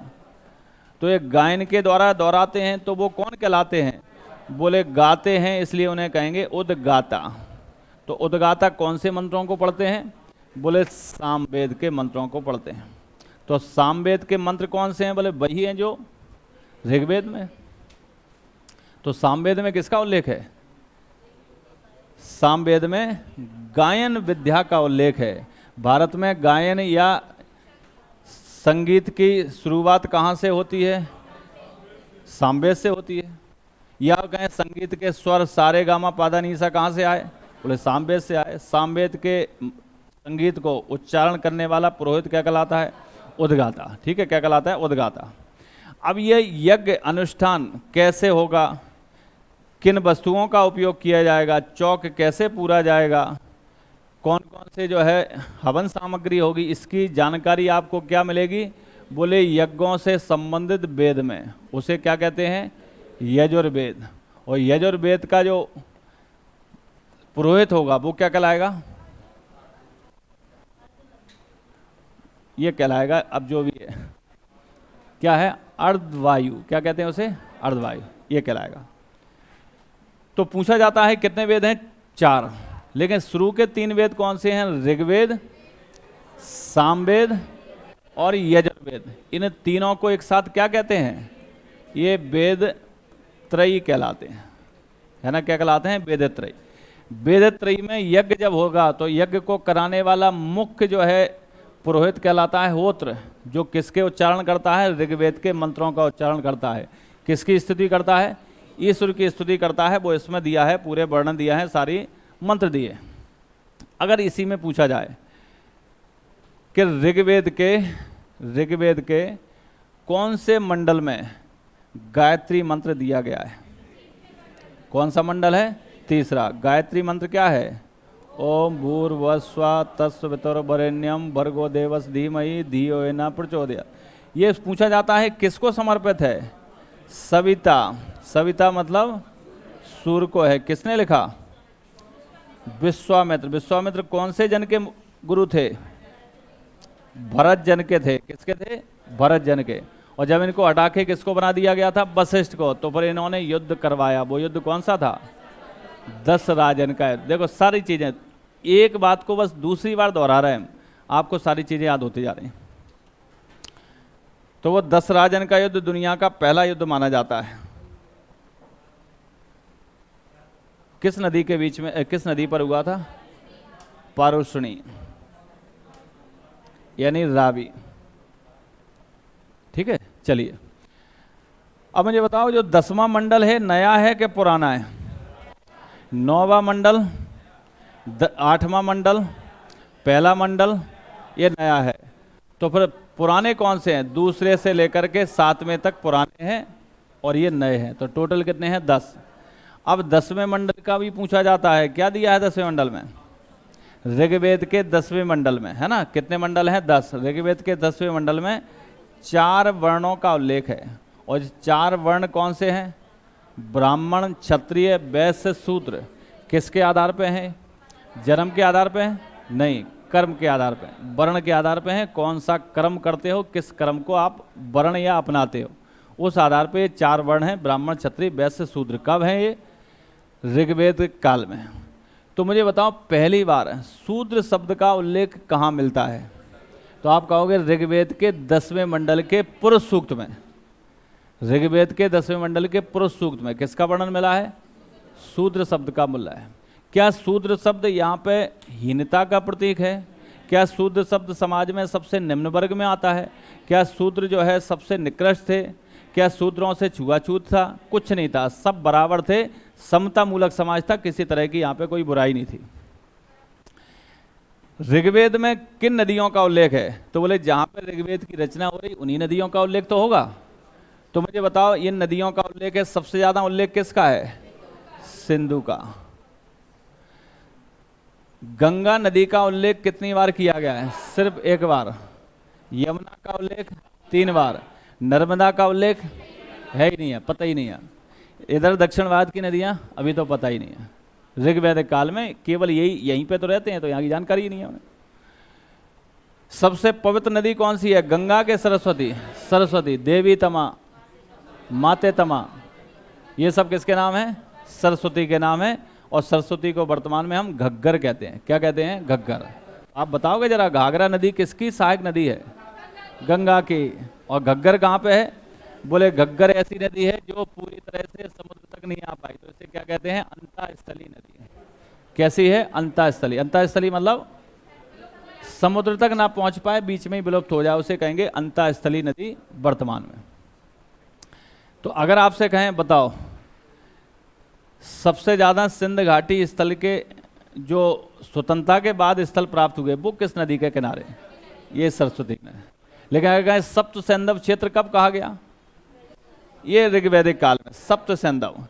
तो ये सिंधु घाटी की सभ्यता वो तो पहले की है, लेकिन सप्त सैंधव क्षेत्र कब आता है? ऋग्वैदिक काल में, 7 नदियों का क्षेत्र। अब मुझे बताओ, ऋग्वेद जो है ना, ऋग्वेद हमने देखा ये पद्य शैली में है। इसका मतलब इसमें ईश्वर की स्तुति है, मंत्रों का उच्चारण किया जाता है स्तुति के लिए। जो करता है उस पुरोहित को होत्र कहा जाता है। इसमें 10 मंडलों के अंतर्गत 1028 सूक्तों के अंदर ये ऋचाएं या मंत्र हैं। प्रमुख रूप से हमने गायत्री मंत्र देख लिया, एक अस्तो मासद गमया देख लिया। कभी कभी जो है तो ये सबसे ज़्यादा ये आता है 10वें मंडल में क्या है, और ये भी आता है गायत्री मंत्र किससे लिया गया, ये भी आता है गायत्री मंत्र किसको समर्पित है।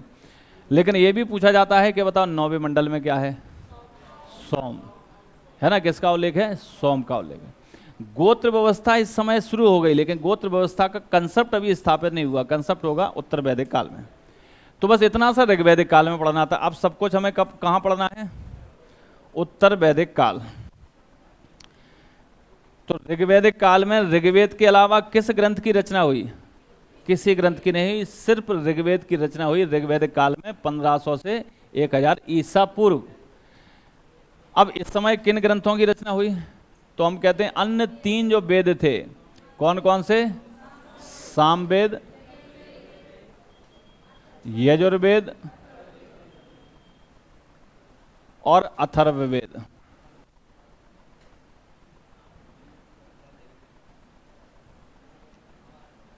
अथर्वा ऋषि के नाम पर कौन सा वेद है? अथर्ववेद। यज्ञ अनुष्ठान से संबंधित कौन सा है? यजुर्वेद। और संगीत से संबंधित कौन सा है? तो सामवेद संगीत से संबंधित। ये यज्ञ वैदिक कर्मकांड से संबंधित है। तो बताओ ये किससे संबंधित है? जादू, टोना, वशीकरण, शल्य चिकित्सा। शल्य चिकित्सा जानते हो? यानी सर्जरी। अब ये बताओ, जैसे 4 वेद हमने देख लिया। पहला तो ये वेद है, ठीक है, पहला तो ये वेद है ऋग्वेद। और फिर हमने देखा है दूसरा है कौन सा? ये सामवेद। तीसरा ये है और चौथा ये है। जो चौथा वाला जो आपको दिख रहा है ना, ये अथर्ववेद, ये वेदत्रयी में नहीं आता है। शुरू के 3 वेद किस में आ रहा है? वेदत्रयी में। अब मुझे बताओ, इसी लोक की बात किस में हो रही? इसी लोक की, यह लोक की, इस लोक की बात हो रही अथर्ववेद में। इस लोक का मतलब क्या है? बोले भूत कहाँ पे होंगे? इसी लोक में होंगे। भूतों को बस में करने के लिए वशीकरण मंत्र हम यहीं पे कर रहे होंगे, जादू टोना यहीं पे हो रहा होगा। तो विभिन्न उस समय के जो राजघराने हैं, जैसे कुरु जनपद था, ये जनपद था, ये दुनिया भर के जनपदों का उल्लेख कहाँ होगा? इसी में होगा, अथर्ववेद। तो अगर बात की जाए किन ग्रंथों में पारलौकिक यानी पराय लोक की बात हो रही है, तो बोले वेदत्रयी में। और किस वैदिक ग्रंथ में या वेद में इसी लोक की बात हो रही, तो वो कौन सा है? अथर्ववेद। इसलिए अथर्ववेद इसी लोक की चर्चा करता है, और वो तीनों वेदत्रयी परलोक की चर्चा करते हैं। हमने देखा था जब यज्ञ हो रहा है तो क्या इसी लोक की बात हो रही है? नहीं है। बोले हम दूसरे लोक से भगवान को बुला रहे हैं, ईश्वर को। और फिर क्या कहते हैं? आवामयामि, यानी आह्वान कर रहे हैं, आप आइए, स्थापयामि, आप बैठिए, फिर हम आपको क्या करेंगे? पूजेंगे। साक्षी किसको रख रहे हैं? अग्नि को साक्षी रखते हैं। तो ये सब किस लोक की बात हो रही है? वो तो बोले दूसरे लोक की बात हो रही है। और इस जब दूसरे लोक की बात हो रही है और यज्ञ चल रहा है और बीच में ही कोई झूमने लगा, भूत आ गया, तो फिर अथर्ववेद क्या करेगा? उसको यज्ञ में किसी प्रकार का व्यवधान ना हो, तो ये अथर्ववेद के जो मंत्र होंगे वो जादू टोना वशीकरण के द्वारा उस भूत इसी लोक का है उसको कंट्रोल करेंगे। ठीक है, तो ये कुछ चर्चाएं ऐसी आती रहती हैं, एग्जाम में ध्यान रखना। अब आप ये देखेंगे कि ये तीनों की रचना किसने की? तो आपसे कहें इनकी रचना की अनार्यों ने और उसकी की आर्यों ने। पहला तो हम ये मानते हैं कि देवताओं के द्वारा जो कहा गया उसको सुना किसने? ऋषियों ने। ऋषियों ने अपने ज्ञान के आधार पर इनको सुना और इनको याद किया और फिर दूसरी पीढ़ी को सुनाया, दूसरी पीढ़ी ने अगली पीढ़ी को सुनाया। तो जब एक पीढ़ी से दूसरी पीढ़ी में सुना करके पहुंचा है तो इसे क्या कहेंगे? इसे क्या कहेंगे? श्रुति। तो वैदिक ग्रंथों को हम क्या कहते हैं? श्रुति कहते हैं, है ना? क्या कहते हैं? श्रुति। ठीक है, तो पूछा गया है श्रुति किसे कहा गया है? बोले वेदों को। यानी अभी इनको लिपिबद्ध नहीं किया, केवल सुना करके एक पीढ़ी से दूसरी पीढ़ी में पहुंचाया। तो जिस चीज को सुना करके एक पीढ़ी से दूसरी पीढ़ी में पहुंचा रहे हैं, इसका मतलब वो दिमाग में रखा गया है, तो वो क्या कभी खत्म होगा? नहीं होगा। तो इसे क्या कहेंगे? नित्य। तो वेद क्या कहलाते हैं? वेद नित्य कहलाते हैं ना। वेदों को हम क्या कहते हैं? नित्य कहते हैं। और इन्हीं को हम श्रुति कहते हैं। क्यों कहते हैं श्रुति? क्योंकि एक पीढ़ी से दूसरी पीढ़ी में सुना के जा रहे हैं। इनको लिपिबद्ध किसने किया? बताओ जल्दी, लिपिबद्ध किसने किया? बोले वो किया है कृष्ण द्वैपायन ने। कृष्ण द्वैपायन, दो पैरों वाले कृष्ण, ये भगवान कृष्ण नहीं है, कृष्ण द्वैपायन। ये कौन है? ये हैं वेदों की रचना करने वाले वेद व्यास। वेदों की रचना करने वाले हैं कि वेदों को लिखने वाले हैं, संकलन करने वाले हैं? वही वेद व्यास हैं जिन्होंने किसका? महाभारत की रचना की। ठीक है, तो ये याद रखना, ये चीजें याद रखना। चलिए, तो हम ये देखते हैं यहाँ पे ये चारों वेदों की बात हो गई। अब वेदों को समझने के लिए किसकी रचना हुई है? ब्राह्मण ग्रंथों की। अब वेद समझ में क्यों नहीं आ रहे हैं? क्योंकि वो किस में लिखे गए हैं? वो मंत्रों में लिखे गए हैं, पद्य शैली में हैं। तो ब्राह्मण ग्रंथ जो हैं वो इन्हीं चारों वेदों के गद्य शैली में, किस शैली में? गद्य शैली में सरल रूप में लिखे गए हैं, इसलिए समझने में कठिनाई ना है ना? तो ध्यान रखना, ब्राह्मण ग्रंथ कब के हैं? बोले ब्राह्मण ग्रंथ जो है ऋग्वैदिक कालीन है कि उत्तर वैदिक कालीन? उत्तर वैदिक। ऋग्वैदिक कालीन तो सिर्फ एक ही ग्रंथ है ऋग्वेद, और बाकी ये दोनों उत्तर वैदिक। ब्राह्मण ग्रंथों के अंतिम भाग जो वन में लिखे गए उन्हें क्या कहते हैं? अरण्यक।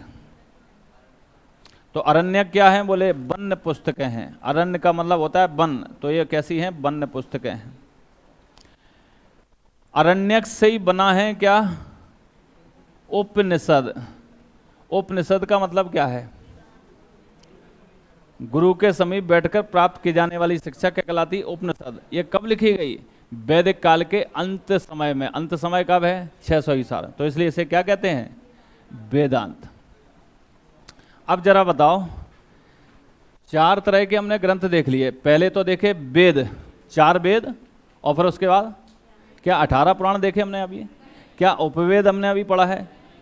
अभी हमने सिर्फ वेद, ब्राह्मण, अरण्य और उपनिषद पढ़ा है। बस यही ग्रंथ जो कहलाते हैं वो वैदिक ग्रंथ कहलाते हैं। यही 4 ग्रंथ हैं वैदिक ग्रंथ। ये पूछा जाता है कई बार। और वैदिक ग्रंथ में हम उपवेद भी जोड़ देते हैं, वेदांग भी जोड़ देते हैं, सूत्र भी जोड़ देते हैं, महाभारत भी जोड़ देते हैं। कोई भी नहीं है वैदिक ग्रंथ। वैदिक ग्रंथ सिर्फ कौन से हैं? बोले जिनकी रचना वैदिक काल में हुई हो। वैदिक काल कब से कब तक का काल है?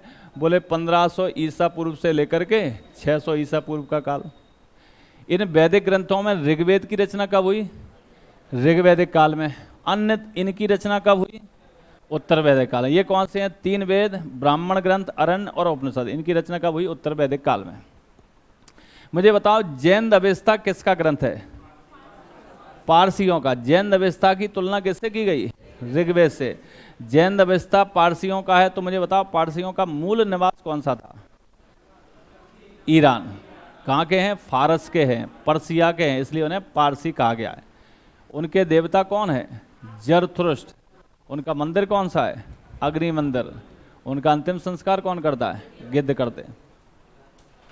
तो ये हो गया हमारा उत्तर वैदिक काल। अब जरा छोटी मोटी बातें बताओ सामाजिक। जैसे इस समय क्या था?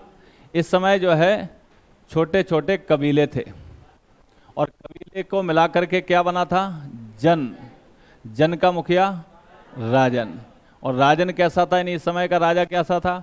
युद्ध का देवता था, भूमि का सॉरी युद्ध का स्वामी था, भूमि का स्वामी नहीं था, क्योंकि इस समय भूमि उनके पास थी ही नहीं। उस समय तो कबीला ही था, आज यहाँ तो कल वहाँ।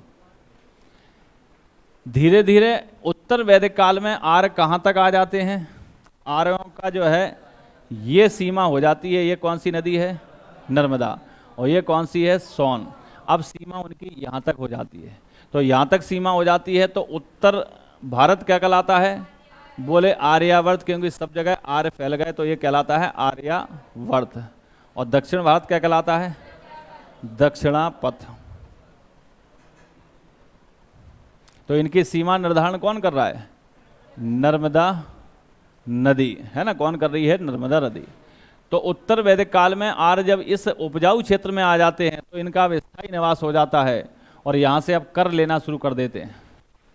और ये कर कैसा हो जाता है? अनिवार्य हो जाता है। उस कर को लेने वाला एक रत्निन होता है। रत्निन कौन है? इनके बड़े अधिकारी।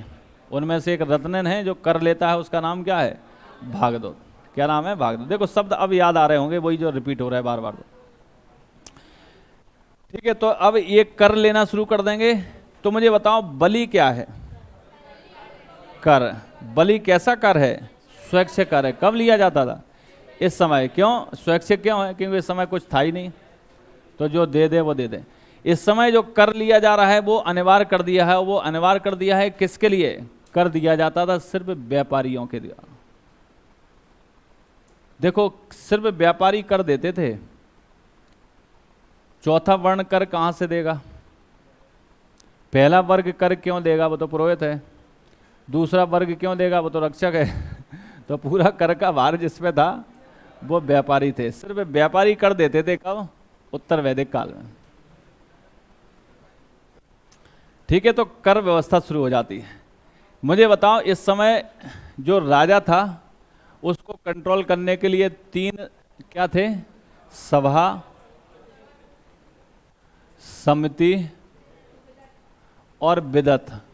क्वेश्चन आता है सभा और समिति को प्रजापति की दो पुत्रियां कहा गया है। किसमें? कौन से वाले में? अथर्ववेद में, है ना? किसमें कहा गया? अथर्ववेद।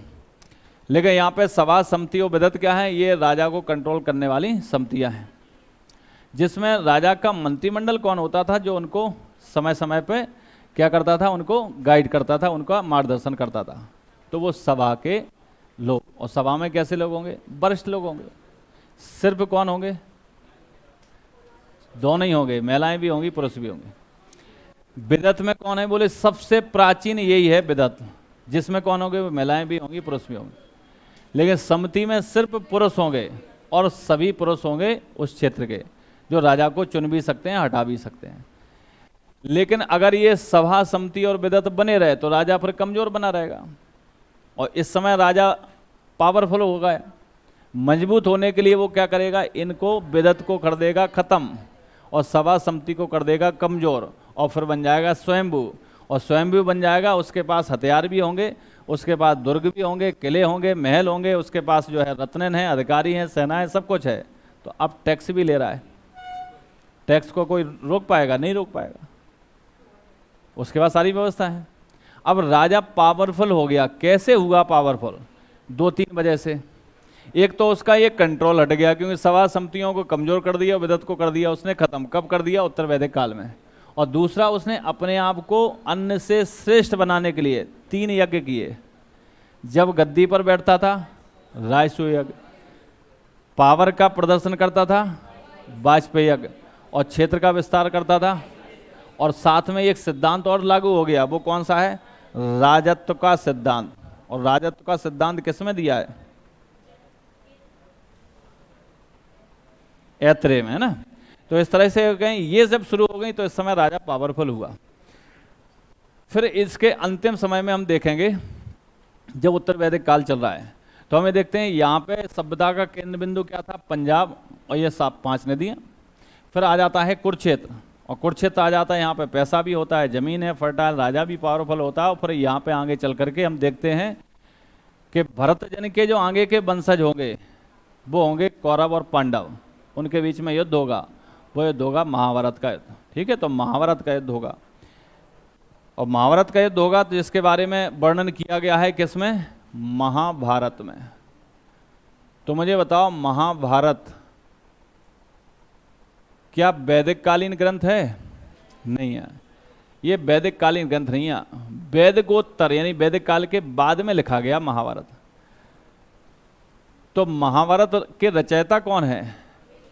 वेद व्यास। वेद व्यास ने जब महाभारत लिखा तो उसका शीर्षक क्या था? किस नाम से लिखा? तो जय संहिता। तो इसलिए पूछा जाता है, कई बार पूछा जाता है, क्या पूछा जाता है कि महाभारत का प्राचीन नाम क्या है? तो महाभारत का प्राचीन नाम क्या है? जय संहिता है ना? क्या है? जय संहिता। जब इसका नाम जय संहिता था तब इसमें कितने जो है श्लोक थे? तब उसमें कितने थे? 8000। और फिर उसमें कितने हो गए? और बढ़ाए गए, और आज कितने हैं? 1,00,000। तो जय संहिता से जब श्लोकों की संख्या बढ़ी तो उसे कहने लगे भारत, और फिर उसमें श्लोकों की संख्या 1,00,000 जब हो जाती है तब उसे कहते हैं महाभारत। तो आज उसका नाम महाभारत है। पहले नाम क्या था? भारत। उसके पहले क्या था? जय संहिता। तो ये खूब आता है। अकबर के समय महाभारत का फारसी में अनुवाद हुआ। किस में अनुवाद हुआ? फारसी भाषा में अनुवाद हुआ। बताओ किस नाम से? किस नाम से? रज्मनामा। ये आता है खूब, तो याद रखना ये खूब आता है, रज्मनामा। तो देखो, आप एक चीज याद रखना, महाभारत के 2 नाम हमेशा याद रखना। महाभारत का प्राचीन नाम जय संहिता, महाभारत का फारसी में नाम रज्मनामा। ठीक है यार, चचनामा मत कर लेना, ये रज्मनामा है। अच्छा, रामायण का बता सकते हो फारसी में अनुवाद हुआ किस नाम से? रामायण का नोट्स आपके पास हैं, देख के बता देना। चलो ठीक, अगला हम देखते हैं महाभारत और रामायण।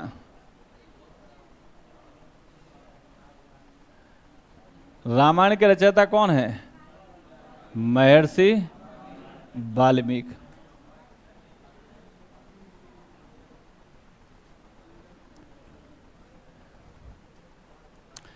रामायण में कितने कांड हैं?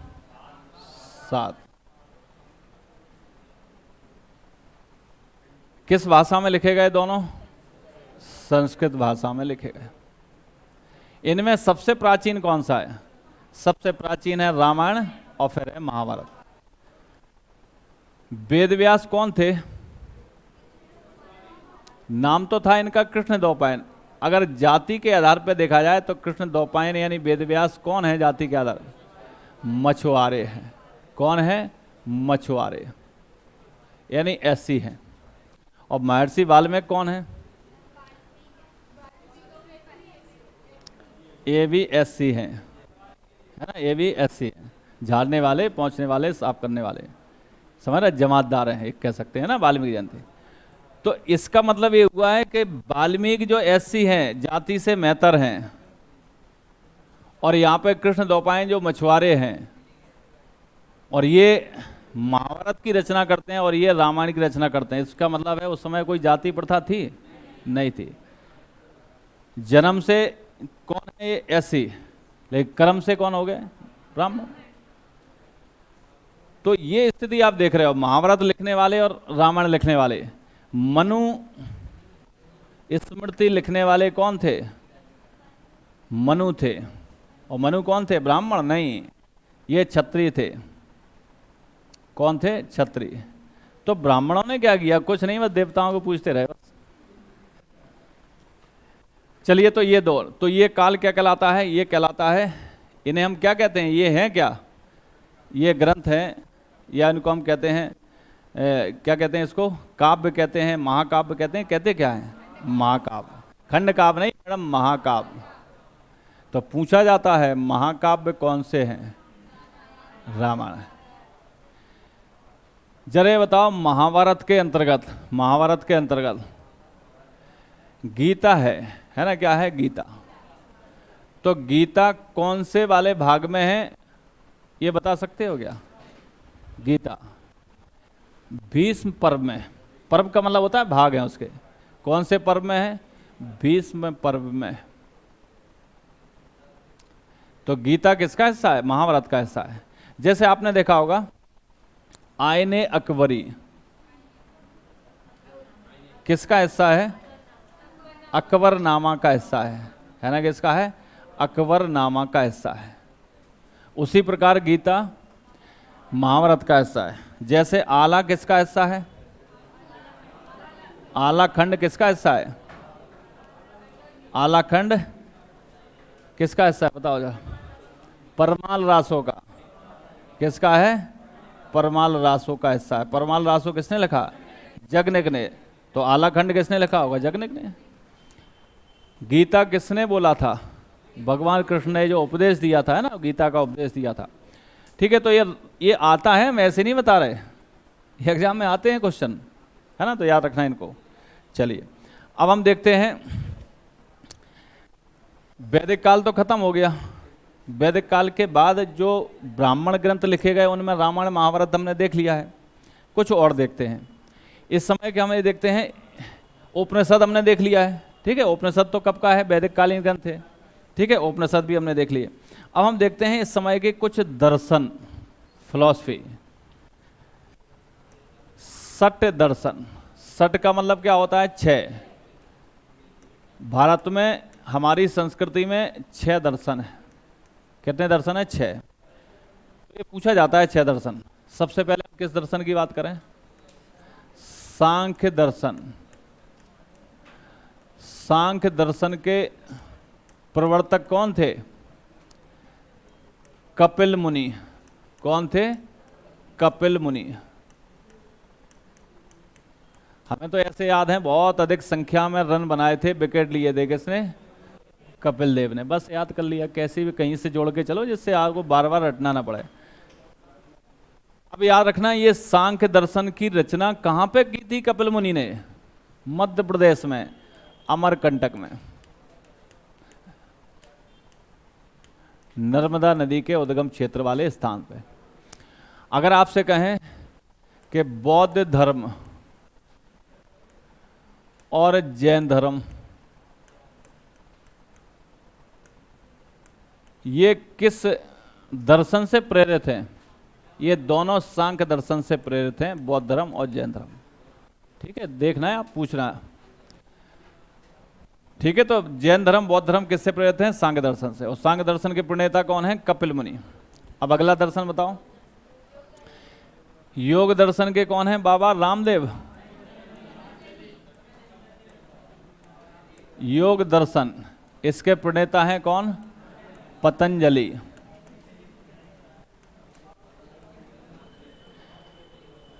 मुझे बताओ, पतंजलि अभी हम जो वैदिक काल का अंत हुआ उस समय पतंजलि कहीं मिलेंगे? नहीं मिलेंगे। 16 महाजनपद काल आएगा, उसमें भी नहीं मिलेंगे। पूरा मगध महाजनपद आएगा जिसमें मौर्य वगैरह आएंगे, नहीं मिलेंगे। मौर्य वंश का पतन होगा और पुष्यमित्र शुंग यानी शुंग वंश का शासन होगा। और शुंग वंश के महर्षि यानी राजपुरोहित थे पतंजलि। तब पतंजलि ने लिखा महाभास। तो महाभास एक पुस्तक है, किस पे लिखी गई? नहीं, महाभास योग दर्शन पर नहीं लिखी गई। महाभास लिखी गई पाणिनि के अष्टाध्यायी पर। किस पर लिखी गई? अष्टाध्यायी क्या है? ये व्याकरण की पुस्तक है। हम वो सब बातें बता रहे हैं जो जरूरी है। अगर आपसे पूछा जाए योग दर्शन किसका दर्शन है, तो वो पतंजलि का है। अगर आपसे कहें महाभास पुस्तक किसकी है, वो पतंजलि की है। महाभास पुस्तक पतंजलि ने किसके आधार पर लिखी? पाणिनि के अष्टाध्यायी के आधार पर लिखी। सारे क्वेश्चन आए। पतंजलि किसके राजपुरोहित थे? शुंग वंश के। तो अभी 184 ईस्वी में आएगा इनका समय। लेकिन दर्शन तो हमें पढ़ना है, तभी तो हम कह रहे हैं वैदिक काल के बाद के हैं ये सब चीजें। वैदिक काल में तो वही 4 चीजें पढ़नी थी। अब है तीसरा दर्शन, बताओ जरा। वैशेषिक। वैशेषिक दर्शन के कौन है प्रणेता?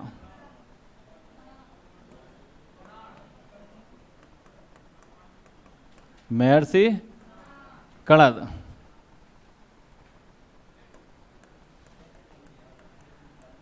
केमिस्ट्री जब हम पढ़ रहे थे तब हमने महर्षि कणद के बारे में पढ़ा था। ये कणद वही हैं जिन्होंने पहली बार पदार्थ के सबसे छोटे कण यानी परमाणु की खोज की।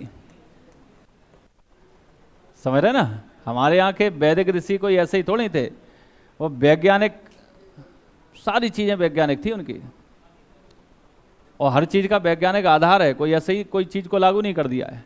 तो वैशेषिक दर्शन है ना, ध्यान रखना, वैशेषिक दर्शन, इसके प्रणेता कौन है? महर्षि कणद। और इन्होंने किसकी खोज की? परमाणु की खोज की। परमाणु नाम किसने दिया? एटम नाम किसने दिया? डाल्टन ने। परमाणु नाम डाल्टन ने दिया, परमाणु की खोज जो है महर्षि कणद ने की। समझ रहे? जैसे जीन नाम किसने दिया? जॉनसन ने। लेकिन जीन की खोज किसने की? मेंडल ने। मेंडल ने जीन नाम नहीं दिया था, मेंडल ने क्या नाम दिया था? कारक। लेकिन उस कारक का नाम जीन देने वाले जॉनसन थे, खोज करने वाले कौन हुए? मेंडल। ऐसे ही परमाणु की खोज करने वाले कणद हैं, लेकिन परमाणु नाम देने वाले कौन हुए? डाल्टन, है ना। परमाणु जैसे इंग्लिश में एटम बोला जाता है, किसने नाम दिया? डाल्टन ने। चौथा, बताओ अगला दर्शन। न्याय तो गौतम देंगे। न्याय दर्शन किसका है? गौतम बुद्ध का। ये गौतम बुद्ध नहीं है, ये महर्षि गौतम है। अगला कौन सा है? पूर्व मीमांसा किसने दिया है? जेमिनी सर्कस सुना है? नहीं सुना है तो देख लो। छठवां, उत्तर मीमांसा, यह है बादरायण का। सबसे बाद वाला है ना ये, तो बस ये बादरायण का है। ये है 6 दर्शन, 6 दर्शन, ठीक है। ये भारतीय दर्शन है, यानी हम लोगों का आचरण कैसा होना चाहिए? इन दर्शन के हिसाब से। हमारे सिद्धांत कैसा होना चाहिए? इनके हिसाब से होना चाहिए। लेकिन हमारे जो सिद्धांत, हमारा जो दर्शन, हमारी जो स्वभाव है, हमारा जो नेचर है, हमारी जो संस्कृति है, वो अब इनको कहाँ मानती है? हमारी संस्कृति मानती है उस विदेशी दर्शन को जो कहता है खाओ पियो और मौज करो, उधार लेके घी पियो। वो दर्शन है चारवाक का, जिसे कहते हैं भौतिकवादी या लोकायत दर्शन। तो एक दर्शन है जो बड़ा फेमस है इस समय, लोकायत, भौतिकवादी दर्शन।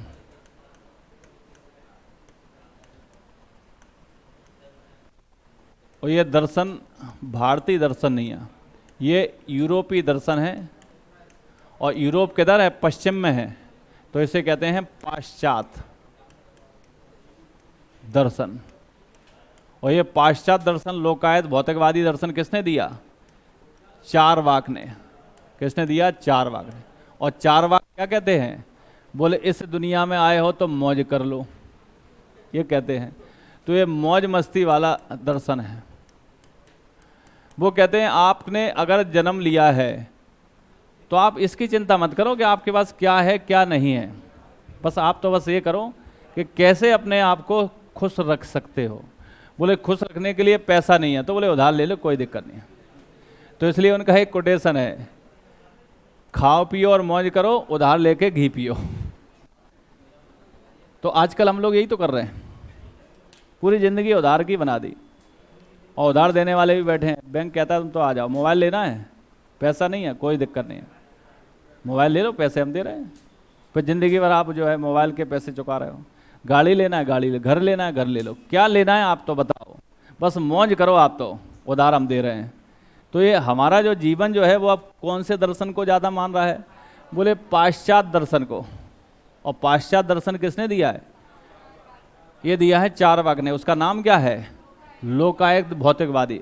अपन कहते हैं अपन भौतिकवादी लोग नहीं थे। हमारी संस्कृति कैसी थी? भौतिक सुखों की बात नहीं करते थे, हम अपने आध्यात्मिक सुख की बात करते। ये आध्यात्मिक सुख इससे मिलेगा और ये भौतिक सुख इससे मिलेगा। सही सुख कौन सा होता है? आध्यात्म। जैसे मुझे बताओ, जैसे मान लो धीरू भाई अंबानी है, समझ रहे? अभी जैसे कहें कि तेजी से ऊपर आ जाओ दौड़ के, वो आ सकते हैं क्या? तो क्या सुखी हैं वो? नहीं है। वो अगर कहीं गिर पड़े तो 4 लोग उठाने वाले नहीं आए तो वो उठ भी नहीं पाएंगे।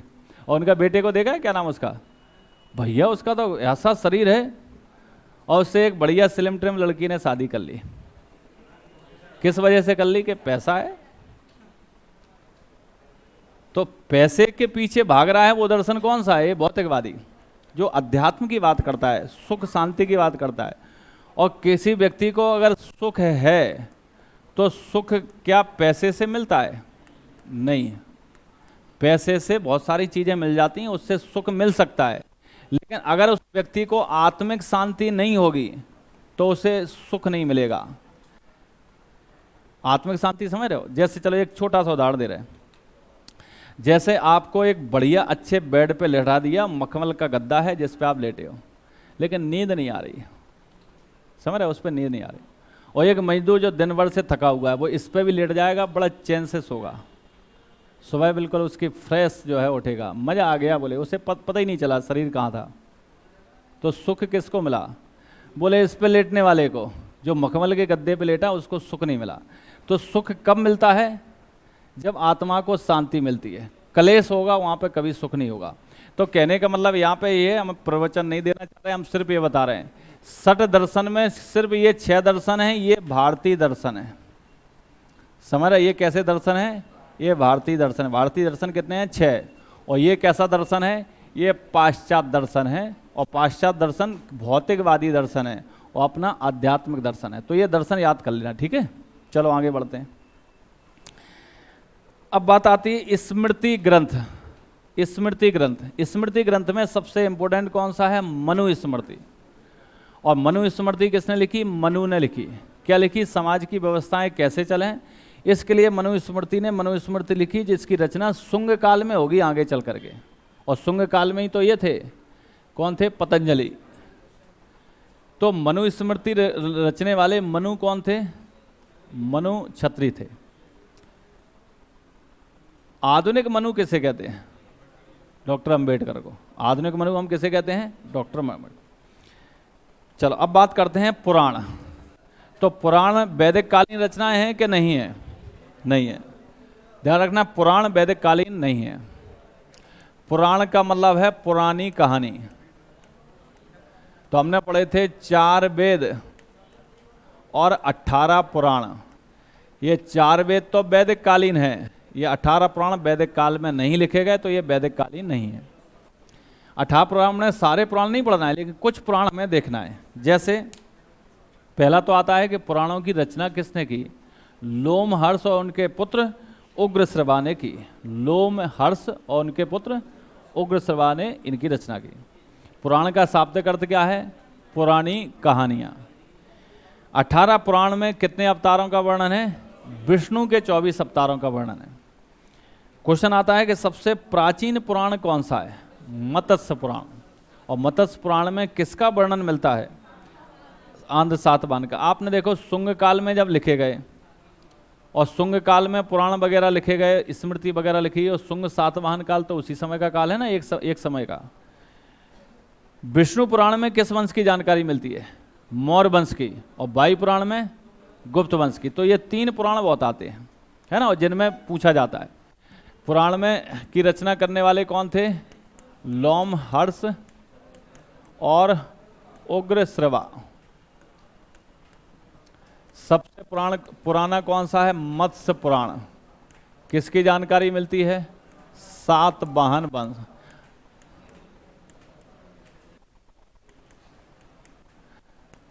विष्णु पुराण में किसकी मिलती है? मौर्य वंश, है ना। मौर्य वंश में वही है, चंद्रगुप्त मौर्य, अशोक वगैरह। फिर वायु पुराण में मिलती है गुप्त वंश की। और कोई वंश है? तो ये 3 जरूर याद कर लेना, 18 नहीं करना है ना, 3 पुराण, ठीक है। 4 वेद तो हो गए, 4 वेद 18 पुराण। रामायण महाभारत हमारा क्लियर है। अब इस समय ऋग्वैदिक काल, उत्तर वैदिक काल, यानी वैदिक काल में समाज की स्थिति क्या थी, समाज कैसे बटा हुआ था, सामाजिक व्यवस्थाएं कैसे थी, तो जल्दी जल्दी अपन देखते चलते हैं। वर्ण कितने थे? 4। कौन कौन से हैं? ब्राह्मण, क्षत्रिय, वैश्य, शूद्र। उत्तर वैदिक काल में फिर जातियों में बदल गए। कितनी जातियां? 4। वही जातियां हैं, जाति के आधार पे हो गए वो वर्ण। आश्रम कितने थे? 4। कौन कौन से? ब्रह्मचर्य आश्रम, उसके बाद गृहस्थ, उसके बाद वानप्रस्थ, और सबसे अंत में संन्यास आश्रम। इन चारों में सबसे अच्छा आश्रम कौन सा था? सर्वश्रेष्ठ आश्रम सन्यासी नहीं था, सर्वश्रेष्ठ था गृहस्थ आश्रम। अच्छा, ये जो आश्रम व्यवस्था है, आश्रम व्यवस्था में शुरू से लेके 25 वर्ष तक कौन सा आश्रम माना गया? ब्रह्मचर्य। ब्रह्मचर्य में बालक क्या करेगा? अध्ययन अध्यापन। अध्ययन अध्यापन शुरू कैसे होगा? पहले उपनयन संस्कार होगा।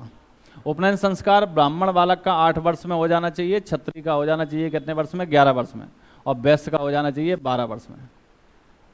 शूद्र का उत्तर वैदिक काल में उपनयन संस्कार बंद हो गया था। फिर दूसरा कौन सा है? गृहस्थ। और तीसरा वानप्रस्थ, और चौथा सन्यास। 25 से 50 वर्ष, 50 से 75 वर्ष, और 75 से 100 वर्ष। गृहस्थ आश्रम को सर्वश्रेष्ठ कहा है। क्यों कहा है? देखो जरा, इसलिए कहा है कि इस समय 3 ऋण थे, और इन 3 ऋणों को आपको चुकाना है, तो उसके लिए गृहस्थ आश्रम अपनाना पड़ेगा, तभी ऋण मुक्त हो पाओगे आप। कैसे? पहला तो है पितृ ऋण। ये पितृ ऋण कैसा ऋण है? बोले आप पिता के ऋणी हो, क्योंकि पिता ने आपको पैदा किया है। आप अपने बच्चे को पैदा कर दोगे, आप उस ऋण से मुक्त हो जाओ। तो पितृ ऋण कब मुक्त होगे? जब गृहस्थ आश्रम में होगे। दूसरा है ऋषि ऋण। ऋषि ऋण कैसे चुका पाओगे? तो इससे जैसे सन्यास आश्रम है, सन्यास आश्रम में सन्यासियों को कौन खिलाएगा? बोले गृहस्थ खिलाएंगे, तो ये ऋषि ऋण पूर्ण हो जाएगा। और कौन सा ऋण है? देव ऋण। आपने देखा होगा अपने यहाँ जब अपन खाना बनता है तो पहली रोटी किसको निकाली जाती है? गाय को। और फिर आपने देखा होगा आखिरी वाली कुत्ते को। फिर बीच वाली सबसे पहले अपन किसको? भगवान को अर्पण करते हैं, तब खुद खाते हैं मंत्रोच्चारण के द्वारा। तो फिर उससे ऋण मुक्त होते हैं, है ना। उससे क्या होता है? ऋण मुक्त होता है। कौन सा? देव ऋण। तो ये तीनों प्रकार के ऋण से मुक्त व्यक्ति कब होगा? जब गृहस्थ आश्रम होगा। तो मुझे बताओ, एक तो ऋणों से मुक्ति मिल रही है आपको, और साथ में यही आश्रम है जो ब्रह्मचर्य आश्रम के समय इनको खिला रहा है पिला रहा है, और इनको खिला रहा है पिला रहा है। इन्हें इनका पूरे सबका कैसे चलता है? इनको कौन खिलाएगा? इन्हें कौन खिलाएगा? यही तो खिलाएगा जो गृहस्थ आश्रम में। इसलिए सर्वश्रेष्ठ आश्रम किसे कहा गया है? गृहस्थ आश्रम को कहा गया है। मुझे बताओ, पहले 3 आश्रम का उल्लेख किसमें मिला है? छांदोग्य उपनिषद में। कौन से उपनिषद में? छांदोग्य उपनिषद में मिला है। किसका उल्लेख? 6 का। सॉरी 6 में से 6 है ना, 6 मान लो के चलो, ये छांदोग्य मतलब 6। तो किसका उल्लेख? बोले पहले 3 आश्रमों का। एक चीज और बता रहे आप, इसी छांदोग्य उपनिषद में उल्लेख मिलता है जंतुओं का। बोले जंतु कितने प्रकार के होते हैं? 3 प्रकार के होते हैं। कैसे कैसे? बोले अंडे देने वाले अंडज, बच्चे देने वाले जरायुज। ये इसमें छांदोग्य उपनिषद में भी उल्लेख है। वैज्ञानिक है ये सब चीजें, तो वैज्ञानिक का उल्लेख है। इसका उल्लेख किसमें मिला है? जावाली उपनिषद, है ना। किसमें? जावाली उपनिषद में। मुझे बताओ, भगवान श्री कृष्ण का उल्लेख किस उपनिषद में मिला है? किसमें मिला है? छांदोग्य उपनिषद में, है ना। ये क्वेश्चन भी आया है, ठीक है, याद रखना। तो ये हो गए आश्रम। आश्रम के बाद चलिए, ऋण तो हो गए 3, महायज्ञ हैं। ग्रस्त, देखो ग्रस्त जीवन हो गए तो महायज्ञ भी कर सकते हो। पुरुषार्थ कितने हैं? 4, धर्म, अर्थ, काम, मोक्ष, ये 4 पुरुषार्थ हैं। संस्कार कितने हैं? 16 संस्कार है ना। कितने संस्कार हैं? 16। अच्छा, श्रृंगार कितने होते हैं? 16। षोडशी का मतलब क्या होता है? षोडशी 16 श्रृंगार करने वाली 16 वर्ष की कन्या। चलो आप ये देखो, सबसे पहले आप देखो 16 संस्कार। पहला संस्कार कौन सा है? गर्भाधान। वो खुद ने नहीं किया व्यक्ति ने, लेकिन उसका संस्कार हो गया। पुंसवन, गर्भ के तीसरे माह का जो पुत्र प्राप्ति के लिए, वो कौन सा है? दूसरा संस्कार। अब याद रखो चौथा जात कर्म, जन्म के समय जात कर्म संस्कार होता है। फिर 5वां होता है नामकरण संस्कार, जो जन्म के 10 से 12वें दिन होता है। 6वां होता है निष्क्रमण, 12वें दिन से 4 माह तक। निष्क्रमण यानी घर से पहली बार बाहर निकाला जाता है। कौन निकालेगा? माता या पिता या मामा। इसे क्या कहेंगे हम? निष्क्रमण। 7वां है अन्नप्राश, यानी 6 माह का बच्चा हो जाएगा तो पहली बार उसको अन्न दिया जाएगा, उसके पहले उसे अन्न नहीं दिया गया, तो वो कौन सा है? 7वां। 8वां संस्कार है उपनयन संस्कार, जिसे मुंडन या चूड़ा कर्म संस्कार भी कहते हैं। कब होता है? प्रथम वर्ष या तीसरे वर्ष या फिर और आगे। 9वां कौन सा है? कर्णवेदन, यानी कान में छेद किया जाता है, कर्णवेदन संस्कार। कब होता है? पहले, तीसरे या 5वें वर्ष में। 10वां कौन सा है? विद्या आरंभ। और अंतिम संस्कार तो हम सब जानते हैं, अंत्येष्टि। लेकिन याद रखना, इसमें सारे संस्कार आपको याद करने की आवश्यकता नहीं है, पढ़ सब लेना। इनमें इंपॉर्टेंट जो संस्कार है वो तो है, एक तो है अंत्येष्टि और एक है उपनयन संस्कार। ठीक है, कौन सा है? उपनयन। उपनयन कौन सा है? 11वां है ना। कौन सा है? 11वां उपनयन संस्कार। गुरु दीक्षा, जनेऊ धारण करना है, उसके बाद विद्या आरंभ होता है। देखो 16 तो हो गए संस्कार, पूछे गए संस्कारों की संख्या हमारी कितनी है? 16 पूछे गए, ऐसे ही नहीं, ये तो संख्या तो याद करनी पड़ेगी, लेकिन उसमें कौन कौन से? उसमें उपनयन जरूरी है। विवाह कितने प्रकार के थे? 8। 8 में से 4 थे प्रशंसनीय और 4 थे निंदनीय। और प्रशंसनीय होंगे वो किसी ऋषि के नाम पे होंगे, और निंदनीय होंगे वो किसी राक्षस के नाम पे होंगे। तो ऐसे समझ लेना, जैसे बताना ब्रह्म विवाह, देव विवाह, ब्रह्म देवता हैं, देव देवता हैं, प्रजापति, आर्स, ये सब कैसे हैं? प्रशंसनीय। और निंदनीय कौन से हैं? असुर, राक्षस, गंधर्व, पैशाच। गांधर्व विवाह लव मैरिज को कहा गया है, प्रेम विवाह को कहा गया है। उस समय निंदनीय थी, आज बहुत ज़्यादा प्रशंसनीय है। असुर विवाह, राक्षस विवाह, ये तो उन्हीं टाइप के हैं, असुर राक्षस।